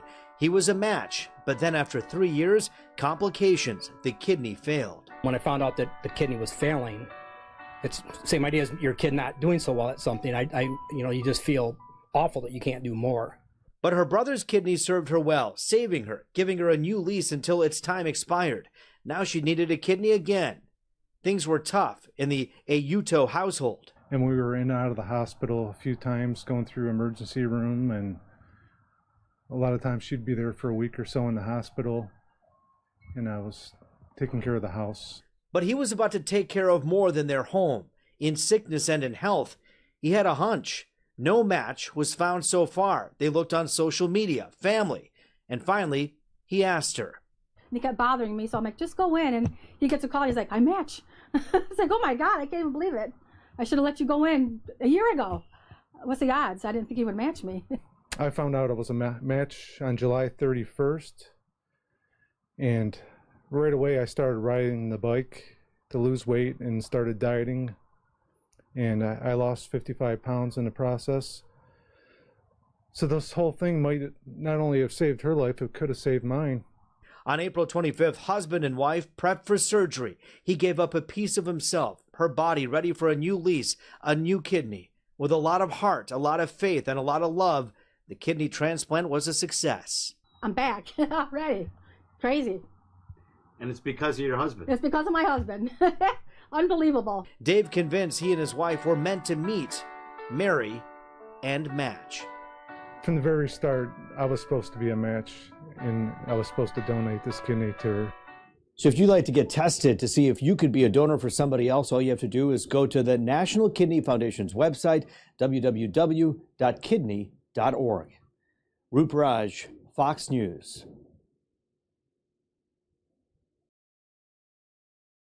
New concerns are being raised as the Kilauea volcano continues to erupt in Hawaii. Explosions intensified Tuesday, sending ash and volcanic smog up to 12,000 feet in the air. The ash emission sparked an unhealthy air alert. Although the dust is not hazardous, it is an irritant. It does irritate the nose, mouth, throat, and if it gets into the lungs, it can cause irritation there. Of course, most of the time, it's going to be cough. People start coughing and they'll seek shelter. Officials are also warning the winds may carry the ash further inland today. The Department of Health is advising anyone who needs to go outside to wear an N95 mask. Reducing exposure as much as possible is the way to go.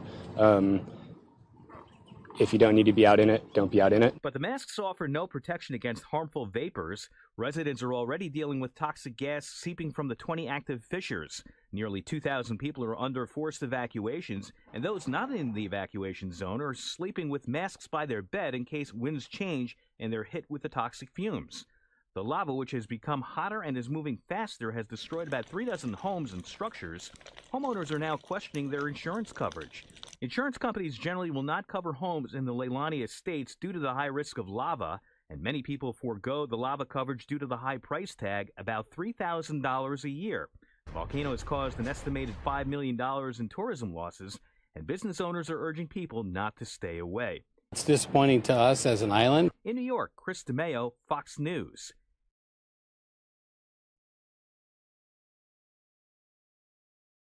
That's the scariest part, just not feeling secure in your own home. A 27-year-old husband says he woke up early Monday morning and noticed something was off in his Layton home. Our sliding door to our bedroom was halfway open.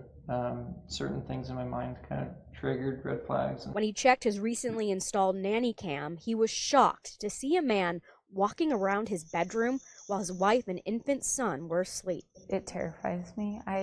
Honestly, I really don't know how to process it. Despite several electronics being in plain sight, nothing was taken. The woman and child weren't touched, but he is seen exposing himself with an iPhone in hand. What if he was taking pictures of me? I feel like that's taken from me. Like, my privacy of my body should be mine alone. The couple isn't sure how he got in because there were no signs of forced entry and every door was locked. The only scenario that makes sense is that the suspect knew their garage code, which means he was either watching them or knew them personally. That's what is worrisome to us, that it could potentially be someone who we know, and this has been happening under our nose. They not only feel violated, but terrified, with a 2-year-old girl and an 8-month-old boy in the home. Imagine you have these little children that your whole life revolves around these kids. And since the nanny cam was only installed a month ago, they worry this wasn't the first time. It almost feels like somebody's like taken away my virtue in a way without my consent. Out in the Pinal County desert, you'll find dozens of these concrete slabs in and around Casa Grande. From the ground, they don't look like much, maybe an abandoned construction project. So to get a better look, you need to go airborne. The view from above with our Skyfox drone shows these concrete markers are much more than what they first seem. They're actually targets that played a huge role during the Cold War. So the targets themselves are these concrete kind of petals you see. They're about 50 feet across, and they're oriented to the cardinal points. So north, south, east-west. Chuck Penson is a Cold War historian, and he first heard about the targets when a pilot friend of his noticed them while flying over Casa Grande. She was out joyriding over this general area in the desert one afternoon and saw these peculiar things on the ground. I went up on a flight with her, and sure enough, there they were. There was these what looked like Maltese crosses on the ground. At one point, there were more than 270 of them dotting Pinal County. A huge grid of these, not only the ones that we saw, but a huge grid of them, about 17 miles square. Chuck and his friend did some research, contacting the Army Corps of Engineers after noticing this emblem and the center point of the target. And after months of waiting, they finally got their answer. And it turns out that they are essentially calibration targets for our early spy satellites, kind of an eye chart to make sure that the cameras can be calibrated and they understand what kind of field of view they're seeing and how small an object they can resolve. The Corona spy satellite program began in 1959. Cameras on board would check their focus using the targets in the Arizona desert to make sure they got the clearest pictures possible at the time. And they were placed in Arizona because, as you know, it's always sunny in Arizona, and so they knew that they would almost always be able to see the targets, no matter what stage of the program they were in or what time of the year they were flying. In the 1960s, the Corona capability continually improved. The technology was high-tech for its time and relied on a complicated process to get the images of the Soviet Union and other hotspots around the world from space back to intelligence agencies in the United States to be analyzed. They actually were taking pictures on film, 70-millimeter film, and the film would be ejected in the nose cone of the satellite and plummets back to Earth, and then a parachute deploys, and they're actually snagged out of mid-air by a specially equipped aircraft. These nondescript remnants of the Cold War were abandoned in 1972. But Penson says they serve as a concrete reminder of just how tense the decades were, trying to avoid a nuclear war, hidden in plain sight for decades. It was only declassified in the mid-90s. Yes, prior to that, it was all still hush-hush, top secret, yeah. Mark Martinez, Fox News. These are humongous trains, and they don't stop on a dime like our cars. And this is the end result. Two people's futures crushed in just a few seconds. We unfortunately have two people from this vehicle that are deceased.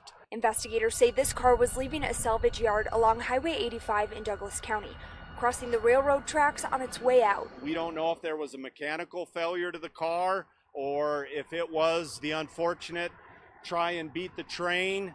And as you can see, that's the result of that behind us. Trains in this area top out at 45 miles an hour, and witnesses say the train was blasting its horn coming up on the intersection. They were probably doing everything they could to warn the driver. We don't have any indication at this point that there was excessive speed on the part of the train. The Douglas County coroner will work on identifying the victims while deputies try and figure out what happened. We have a lot to take a look at.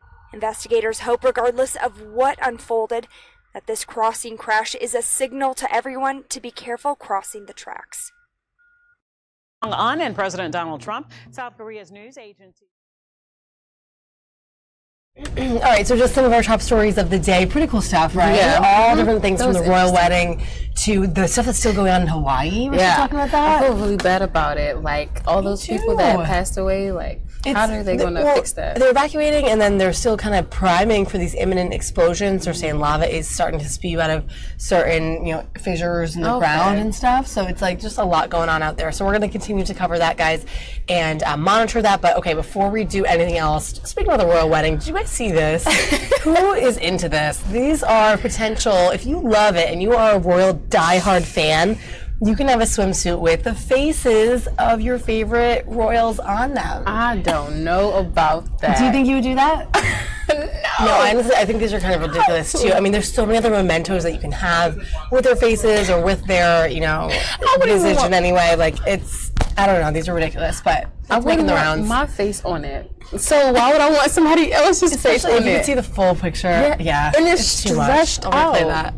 It's a stretched out picture of their faces. It's not even like, their faces together, but is it? I know. Let's see if it comes back for us. I guess it's not. It's just so hilarious that people go to these lengths for something like this. They do, and we're gonna see so much of that fandom, I guess, on Saturday too, as people get up early and get ready to watch it. Be ready with all your social media. It's gonna be all over everything, so you can't miss it on Saturday. So look forward to that. It would be smart if they put on a mug. Yeah, because it wouldn't stretch so much, you know. Anything that doesn't stretch, anything that's not a full sort of one-piece bodysuit, a blanket face will be nice. Yeah, nice blanket, you know, something. There's so many things, but I know we were talking about it. It is kind of cool. People are really big fans of this couple because it is unconventional. It's interesting, and Meghan has this interesting sort of dramatic, as some would say, past, and her family, of course, is the first American to marry in, the Californian. She's half black, which is different, and it's because she's American and half black. It's like, wow, like so much can happen now with the whole the government over there. It's like what can happen now, because we changed and now they're changing and we're all going with the era now. So true. It's really interesting. Well, we're looking forward to Saturday for sure, and happy to bring you those stories of the day. So let's go back over to some of our live feeds that are coming in right now. Not too much rolling. We have our radar in because the weather is just still pretty severe. Quick glance at that. You can see how things are rolling through DC, the clouds and some of the rain, where you see that red move up. Of course, I'm not the weather person, so I don't know all of the details, but that's what it's looking like in the DMV right now. And then we're gonna show you quickly what it looks like actually at the Capitol. Check it out. There's the cloudy, gloomy skies. Really gloomy today, really humid and hot, and I hope it's not like this Sunday, because Sunday I have to fly out. Oh, you do? Yeah, so if it's like this Sunday, I'm gonna be so nervous on the airplane. I know. Well, hopefully get through some of those clouds, and then you'll be okay, and then on to somewhere else. You're going down south? Oh no, I'm going to California for this business thing. So I'll be, so you get hopefully out of the rainy gloom, which is good.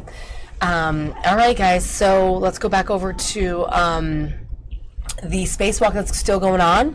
We have that live coming in. If we have any more information on that student who was shot, that former student who came into his former high school wielding a gun, police officer apparently took him down. We're looking for that press conference. If we find any more on that, I'm going to bring that to you. No more than what we had before. Our earlier press conference, a little quick bit of information there from officials. So checking out, let's go back to NASA and see what they're doing on this U.S. spacewalk. And I think you said rotate it basically outboard. So, and I'm tying it off to the base, that X-shaped structure at the base of the FHRC. Is that correct? Yeah, that's exactly right. I'm sorry, I got a little ahead of you. Yeah, that's exactly right. Will fit in here in the pool? Be tight. I mean, I can't reach the spot where the top of the strut is now.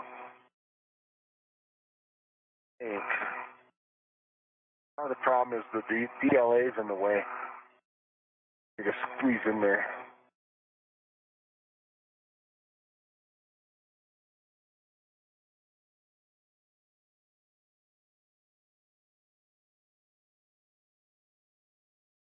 I don't want Ricky to have to come rescue me after I get stuck.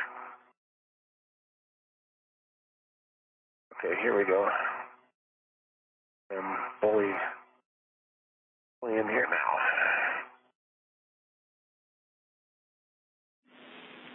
All right, Drew, what I'm hearing is as long as the strut is clear of the tombstone, that's all that matters. Okay, that's what I'm trying to do.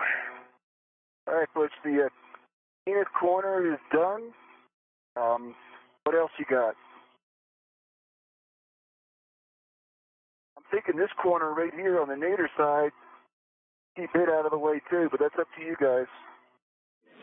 Yeah, those two forward flaps right there on the Nader side, we'll get those guys, and that should be it. Okay, copy that. Right now.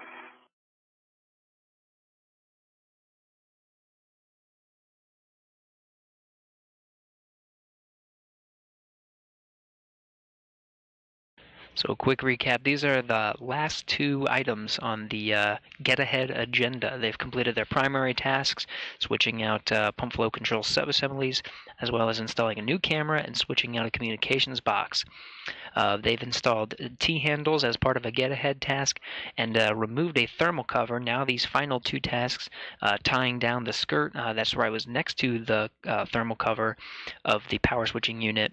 That's Ricky Arnold there in the background with a suit with no stripes, the white suit, his feet facing towards the top of the screen. And inside the truss, you can see the movement a little bit. That's Drew Feustel, who is currently tying down using wire ties, just a piece of metal that's really easy to maneuver in the suits to tie down a strut. These are the final stretches of each of those tasks.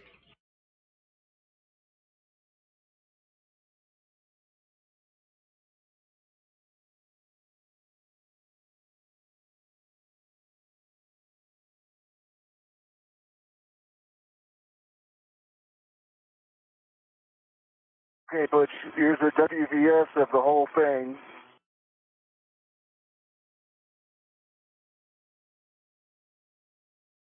I've used 2 shorts and 1 long. Yeah, we're checking, Ricky. Thanks. Stand by. No rush. I got nowhere else to go.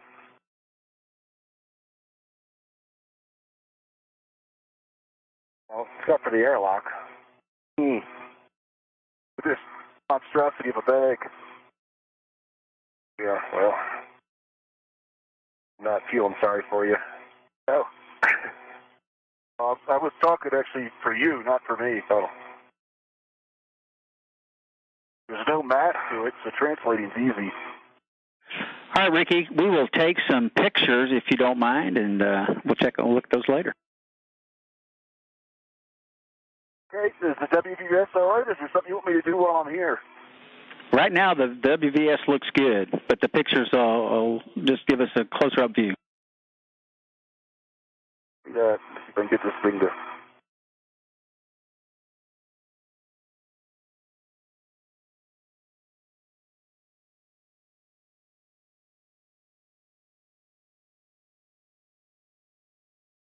Yeah, I'm still working this. It's proving challenging to get these wire ties up around this, for sure, on this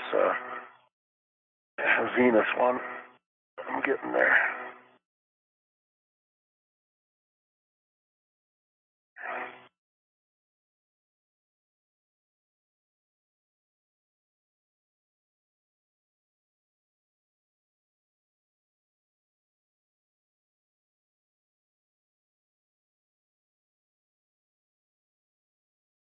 Okay. This is complete.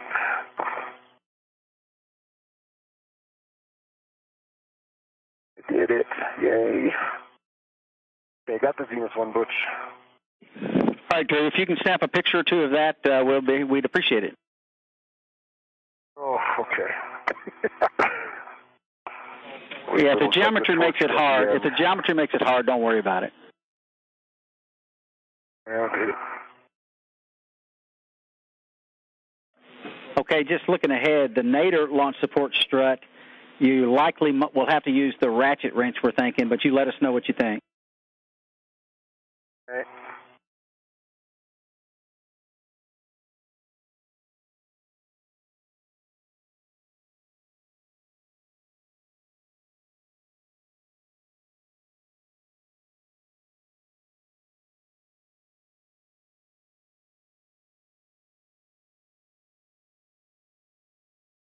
Okay, picture's complete.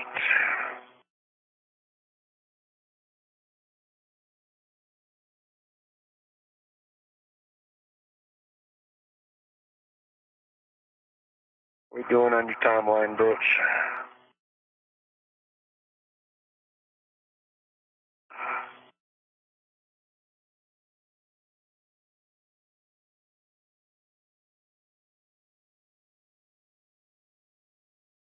Yeah, either one looks like a piece of cake.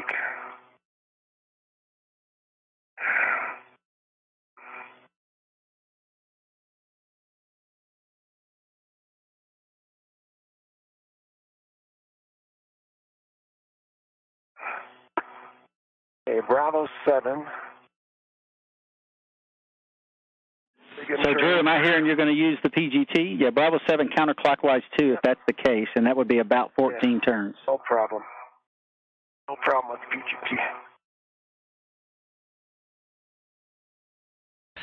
So a quick recap of the activities on orbit. This is a view of Ricky Arnold, again, EV2 for this spacewalk, suit with no stripes.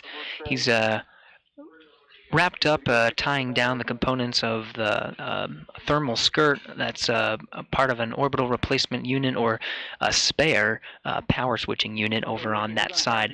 Meanwhile, Drew Foysel is inside a part of the truss. He's completed releasing a launch support structure from the top side of a flex hose rotary coupler, a component of the space station. Now he's just got to do the lower side. He was able to use the pistol grip tool for that top section, but the other one is a little bit harder to reach, so he's just going to use a wrench and to release that section. Workstation to grab the MLI cover, so that should be back at the medium ORU bag. In existence before I left Cambridge Analytica. Okay.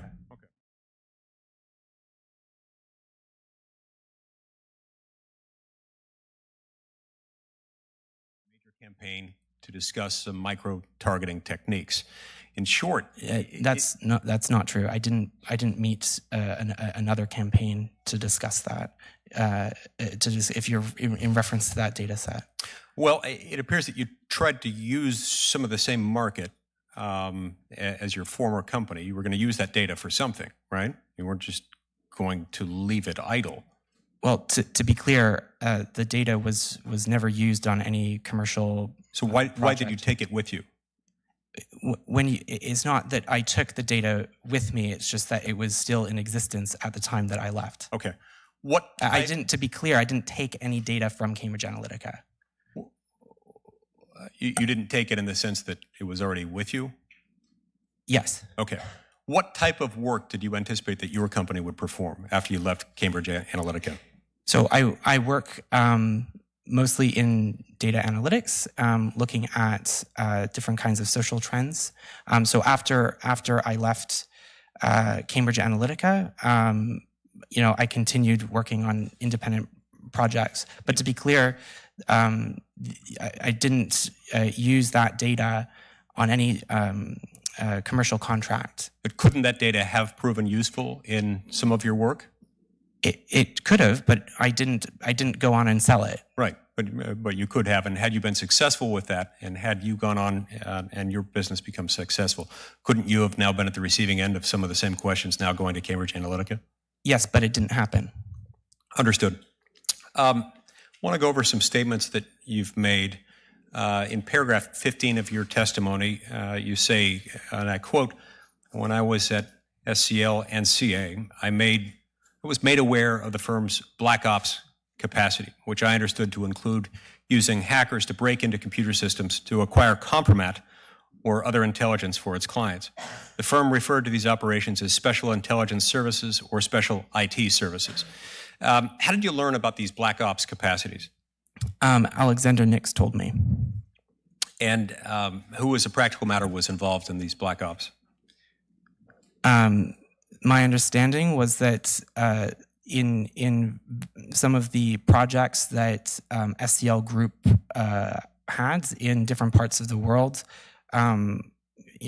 misappropriated information was used as compromat in elections, in particular against opposition candidates. Okay. In paragraph 30, you say, quote, "The Russian project undertaken by Dr. Corgan had a particular focus on the dark triad traits of narcissism, Machiavellianism, and psychopathy. The Russian project also conducted behavior research on online trolling." How do you learn all of this? And can you describe those projects in more detail? So at the time, Dr. Kogan told me about some of the research that he was doing. He also told the company about some of the research that was being done by that team in Russia. So there's email correspondence from the firm that, for example, referenced the, quote, work that he was doing for the Russians. So it was initially through conversations that I had with Dr. Kogan, and then later through the investigative reporting that has been done for the past year with The Guardian and others. More details have emerged as well. Okay. Professor Hirsch, the use of social media to micro-target is a fairly new practice, but it's my understanding that micro-targeting itself is not. And sadly, the use of provocative information to either divide the electorate or to mobilize portions of the electorate has a long history in our country's political campaigns. So is the use of social media to micro-target different than what it's been done, how it's been done in the past? So there's a lot we don't know. We don't know about its effectiveness in some ways, but it often looks the same. And also responding to Senator Kennedy, just because campaigns spend a lot of money on a particular ad kind doesn't mean it works. For a long time, campaigns are spending money on robocalls. Countless experiments have shown that robocalls do nothing. In an environment where there's lots of stimuli, a lot going on in a campaign, a lot of campaign ads don't really work. Probably nobody in this room, or nobody that anyone in this room knows, changed their mind as a result of any campaign ad in the 2016 election. Now, for someone who's a director of research for Cambridge Analytica, they should know, it'd be shocking if they didn't know, the actual effect, an estimate of which campaign ads do what. Part of my skepticism comes because given that there's been whistleblowing, there's been no presentation of any such evidence in randomized controlled environments in which someone shows, here is the effect. This ad targeting neuroticism or whatever had some effect. So again, it's very hard to sort this out as technology changes from 2000, 2004, 8, 12, 16. Lots of things are new. But one point we often come back to is that in a presidential election, particularly when there's so much going on, the effect of one ad or one kind of ad or one robocall is usually zero. Okay. Senator Whitehouse. Thank you. Hello, Mr. Wiley. You've said that Cambridge Analytica and the SCL Group are effectively the same thing, and that Cambridge Analytica was the front-facing company for SCL's American operations. Is that correct? Yes. What is SCL Elections? So there is a group company in the UK, or was, called SCL Group, which had several different divisions. The largest division when I first joined was Defense, so SCL Defense. SCL Elections was one of the other divisions, SCL Commercial, etc., and they all handled different markets for the company. So SCL Elections handled political. What are SCL Canada and Aggregate IQ?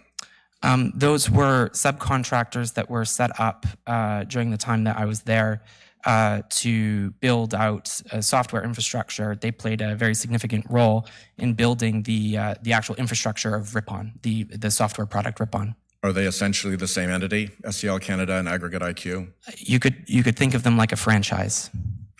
And the Ripon program was the program that developed the software to use the Facebook data. Yes. Once you have algorithms and a set of targets, you need something to then actually connect those targets with an online display network. So that's part of the role that Ripon played. What is Global Science Research? Global Science Research was the company that was set up by Dr. Kogan. And you've said that it became a company simply to service Cambridge Analytica, correct? It became a company, as I understand it became a company so that it could sign a contract with Cambridge Analytica, or rather, technically SCL. Is it fair to describe the entities that I have all just described as a coordinated network? Yes. And what was the role of Robert Mercer in funding that coordinated network? He was the primary funder who put in tens of millions of US dollars into Cambridge Analytica, which then distributed that money to that network. Did that Cambridge Analytica network, including SCL, have a recurring contracting relationship with Black Cube? When I was there, we did not have a contract with Black Cube. Have you since become aware of a connection between SCL Group and Black Cube and working together on projects? I've become aware of relationships that the company had with former members of Israeli security services. How about ASI data science. You've said that that company's CTO worked on SCL projects, that it was a subcontractor to Cambridge Analytica, and that there was a revolving cast of data scientists between that organization and Cambridge Analytica. Yes. They're a frequent contractor? When I was there, I believe their role was as a supplier of, as the company was growing, there was an increased demand for more and more data scientists, and they were, I believe the contract that they had was to provide data scientists as the company grew. Consider them a part of the Cambridge Analytica network we described? If your definition of network is anybody who has an ongoing relationship, then sure. You said that the company Palantir had staff that were working on the data at Cambridge Analytica, that there were meetings with Palantir at Palantir offices, and that Palantir staff helped build the models for the Ripon program. Is that all correct?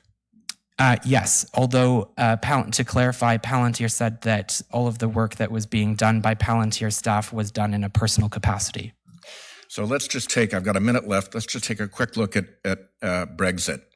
Some of the forces behind Brexit were Vote Leave, Be Leave, and Veterans for Britain, correct? Yes. All of them had contracts with Aggregate IQ? Yes.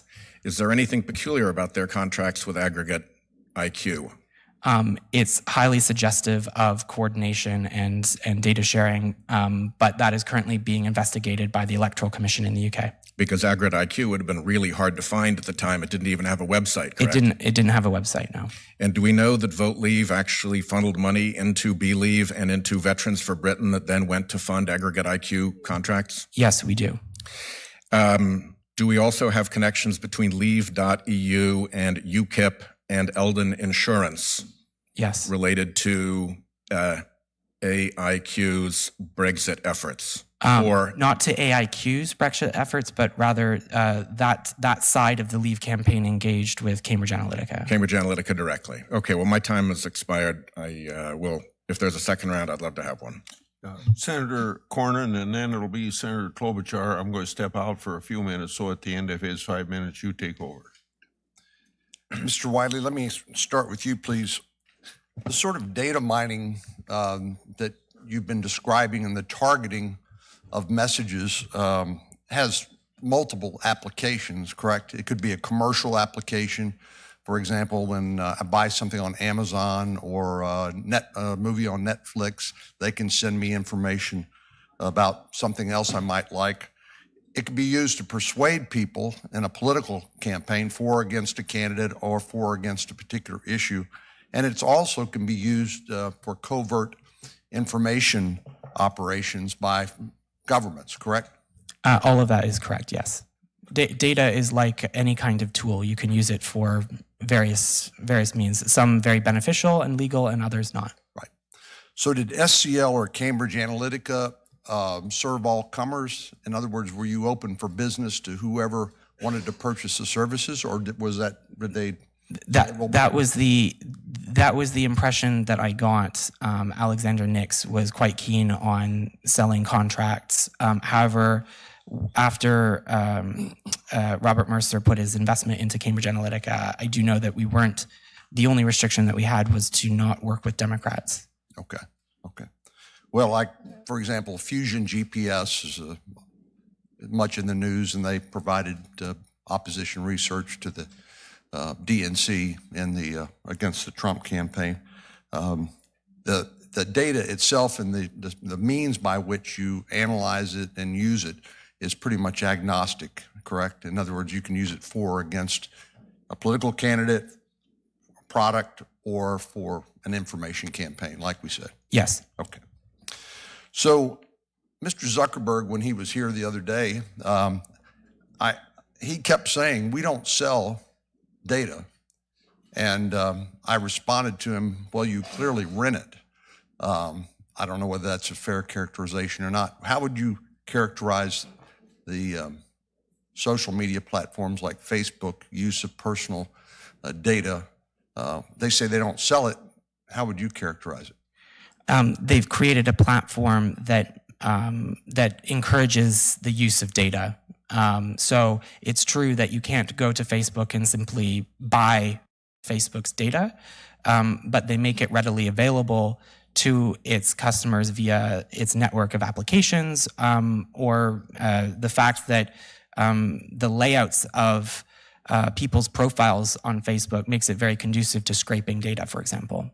Although Facebook would say that they don't allow that, they still create a setup which catalyzes its misuse, in my view. Well, Mr. Zuckerberg also said that the terms of service that consumers agree to when they sign on to Facebook, he said people probably don't read it, or if they read it, they don't really understand it. Is your impression that most of the public has no idea about what they are sharing with these companies? When you even talk to lawyers who read through the terms and conditions, some of it's even dense for a lawyer. So I think that it's unreasonable to expect a regular, ordinary person to have the burden of understanding dense legal text. And the other thing that I would say is that, you know, social media is not really a choice for most people. The internet is not really a choice for most people. It is very difficult to be a functioning member of the workforce or society and refuse to use the internet. I don't know a job that would let you go in and refuse to use Google, for example. I don't know, you know, most hiring requires a LinkedIn profile now. So although we use this narrative of choice because someone's pushing a button, even if they had read the terms and conditions and understood it, they substantively don't really have a choice, because in the modern workforce, you have to use social media and you have to use the internet. They don't really have other options. So. I don't know a job that would hire somebody who refuses to use the internet. So do you think it's too much to expect that these social media platforms get consumers informed consent? I mean, there is this idea in the law, for example, if you're going to consent to a surgical procedure by your doctor, that your consent must be informed. In other words, you have to understand what you're agreeing to. Do you think that's too much to ask for in this context? It's not that it's too much. It's not too much to ask for. People absolutely should have informed consent, but the analogy is not equivalent. When you go and see a doctor and you need a surgery, you need something, and that you consenting to that surgery is proportionate to the benefit that you're getting. When somebody consents, quote unquote, to something online, even if they understand that they're consenting to their data being harvested, if that's the only way that you can get a job, it's not really genuinely a fair situation. And so the point that I would make to you is that we should take a step back from this narrative of consent and start to look at the fact that people don't have a choice. They have to use a lot of these platforms to be functional in society and the workforce. Well, I don't have to use Facebook. I can use Twitter. I can use but all of these platforms do the same thing. Right? They all, as soon as you sign up to Twitter, as soon as you sign up to Google, as soon as you sign up to anything, they all will be collecting a hugely disproportionate amount of data compared to the utility that they provide to you.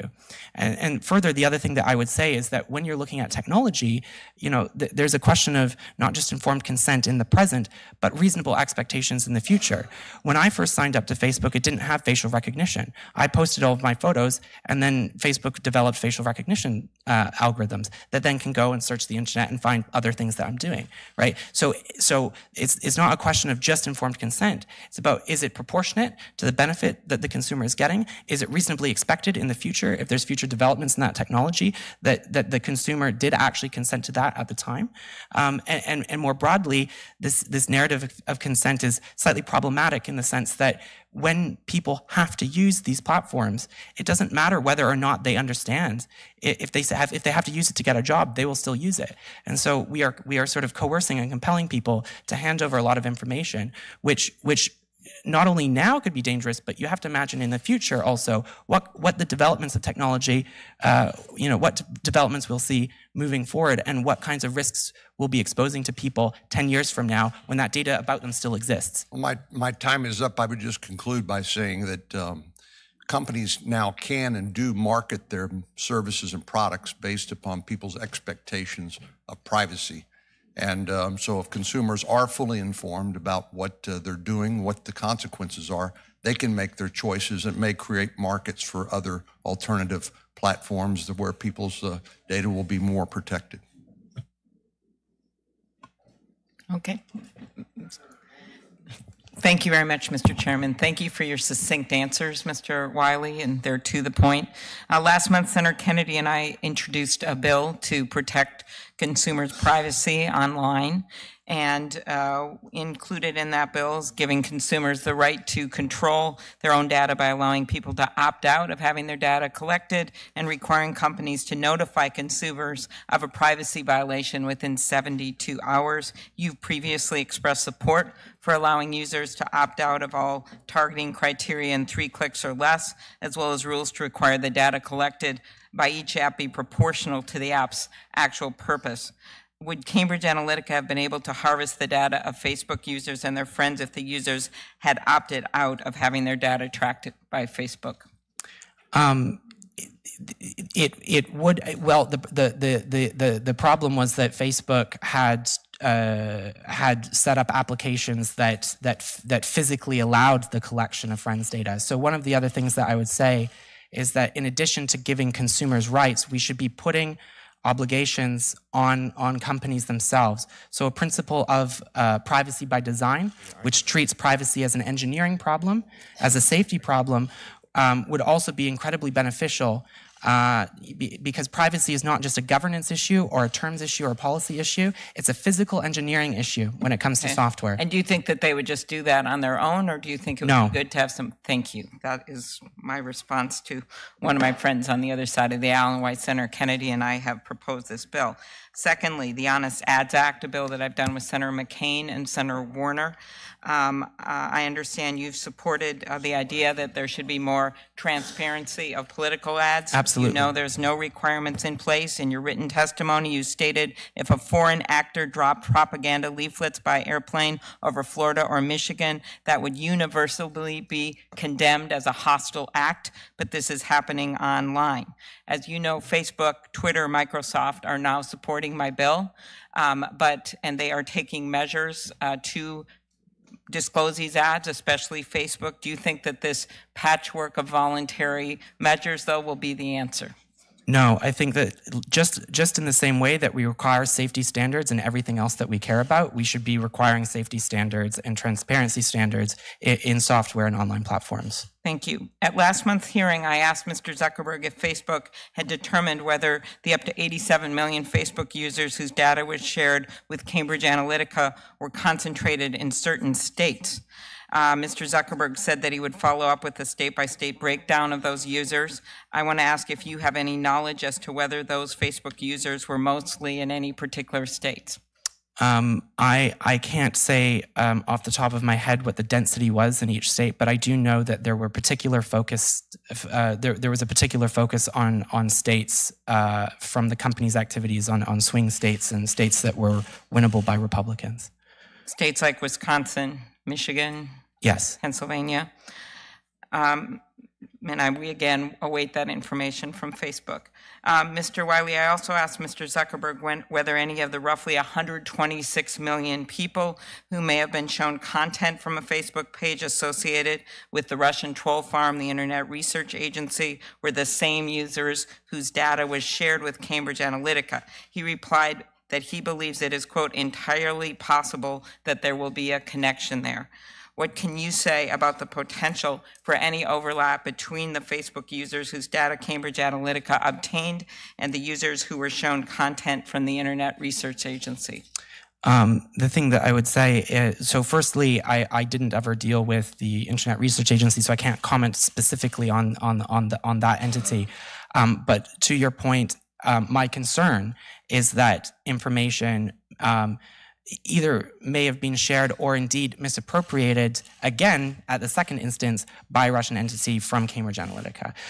What I would say, though, is that it's not just whether or not these individual records were then targeted, because if they were used to build an algorithm, whether that algorithm was built at Cambridge Analytica or another entity, other users who share similar profiles and patterns in their data could have also been exposed in a way that if you simply looked at were these records targeted specifically, even if the answer is no, that doesn't mean that those records weren't used to build a targeting algorithm. I get it. I'll follow up on the second round here. One last question, as you use the word profiling and this voter disengagement, as you called it, voter suppression. One of the most horrifying things from our hearings that I saw were these ads that were clearly made to suppress the votes of African Americans. Do you have any knowledge about the scope of this activity and how often it occurred out of the company? My knowledge relates to the tail end of my engagement with Cambridge Analytica. One of the things that did provoke me to leave was the beginnings of discussions about voter disengagement. I have seen documents that reference voter disengagement, and I recall conversations that it was intended to focus on African American voters. And can we get those documents? I will discuss with my lawyers the best way to get you that information. Okay, and just to be clear, just as you said it would be illegal, an act of illegal act to have an airplane come in with those pamphlets, this under American law where you are specifically suppressing votes is also an illegal act. So thank you. And to be clear, I didn't partake myself. No. I understand, and that's why you left in part. So I get that, and I appreciate you coming to testify very much today. Thank you. Thank you. Actually, the chair has asked me to chair the committee, and I also happen to be in the next order for. I'm not taking chair's prerogative. It's my turn. So thank you all for being here. I think this is a very helpful hearing. I intend to be here for the second round as well. And Mr. Wiley, I just leaned over to the ranking member and said that she was complimenting you on your technical expertise. And I said, I love having a witness before the stand that I can actually understand. I can't necessarily understand lawyers, but I can understand data analytics people because I was one. I hope that the result of this hearing is actually trying to figure out what, if anything, Congress should do from a regulatory framework and compliance framework with respect to the new avenue for data use. You know, all of us in these committees have already used data from aggregators. We take the voter data. We know what voting propensities are. It's downloaded from the boards of election. You use that as a basis for targeting voters. And then there was the next wave, data aggregators, so that you can overlay people's affiliations with associations, the magazine subscriptions. That's all really become passé in terms of data matching. It's been happening for probably 10 or 20 years in our campaigns, and I would dare say that every single member here who's ran up for election has had that. Now that is where they buy data and they aggregate it. And then they build their proprietary platforms around it. Now with the advent of social media, we have entities who have come into play that really don't want to sell their data. They want to sell the analytic result of that data so that they can target people on certain social media platforms. Would you agree with that analysis? Yes, it's the age of access rather than the age of transfer in terms of data, and something just because would you believe that data, that baseline, is a part of their intellectual capital, a part of their institutional value? Yes, data is an incredibly powerful. It's like the new oil. And by the way, I'd be happy for either of the other two witnesses to chime in. A part of when Mr. Zuckerberg was before us just some weeks back, I tried to focus on what we should all be looking at as policymakers, as other practices beyond the Cambridge Analytica. And I should say that my firm engaged Cambridge Analytica. I met them the day that they proposed it, and I saw them again on election day. I do have some questions about the focus on trying to get cyclographic data from people through in-person interviews. It may or may not have been captured through some of the techniques that we're discussing today. But I also want to go back and talk about, if we're going to do a thorough, impartial, nonpartisan review of the facts, that we really should go back probably over about the last 10 years. I don't know if you've had an opportunity to, but I would commend it to you to read in the MIT Technology Review. They had a 3-part series, and the series was titled How Obama's Team Used Big Data to Rally Voters. And if you go through that very well-written review, and through articles associated with it, there were quotes from campaign workers who said, we literally took the whole social graph from Facebook and were able to download it through the use of an application. There's a term in here, I don't know the specific page, but they talk about gamifying the apps that campaign workers would use, and possibly gamifying the apps that would-be supporters would use. And in the Obama campaign, I think it may have been the first one, could have been the second, they actually asked whether or not, if you were a Facebook user, if you would mind, by clicking on a button, be willing to share information about all your friends. In my case, I have about 4,900 friends. So by clicking that button, I was actually giving access to thousands of people's information without their knowledge. And this was a documented practice that I think also has to be looked at in the context of creating good policy that's based on various uses, contemporary uses of data on social media platforms. And so in my remaining time in this, in the first round, I would just ask you, do you believe that some of the technology players today simply have grown so large, so quickly, that some of what you thought would have been captured through just good corporate governance and code of conduct, having somebody from a social media platform who either leans conservative or leans liberal, kind of putting their thumb on the scale and giving them people information that they really shouldn't if they were good stewards of the data and the social media platform that they were on? And I'll leave that as an open question to anybody on the panel and reserve my remainder for the next round. I just say that, you know, I don't hold the view that Facebook is somehow necessary for our lives. As an instructor of political science, I encourage my students never to share information about politics or ads or news online because they're not professional editors. They should direct their attention to news sources that have editors. The idea that you must contact your friends and family and upload pictures and that there is no alternative is really something that doesn't strike me, not as an expert, but as an ordinary citizen, as something that's true. And so I think in answering your question, Facebook has a lot of data. I think it's acted really inappropriately in terms of how it's conveyed news, sold ads to just about anyone who wants to. Target hate groups, fine. Bring it in. We have an algorithm. We don't pay too much attention to it, and it's not our fault if it goes wrong. I think it's a really terrible way that they've conducted business. And again, I wouldn't encourage people to use Facebook, but I am surprised by people's continuing interest in the company. All right, guys, with that, we're going to cut back in here to the newsroom and conclude our stream for the day on this Wednesday, May 16th. Thanks for hanging out with us today on our live portion of the show. That was some replay from earlier today. We have more of that when it was live in full earlier in the stream. So if you missed it and you want to go back, feel free to do that. Also covered a lot of other top stories today, some breaking stuff. And as always, I'm Molly Nivola here at Fox 5 Live at Fox 5 DC here in Washington. We still have some threat of severe weather coming in, so keep an eye on our Twitter and our Facebook and everything like that if you're in the area and you're interested in some of the weather news.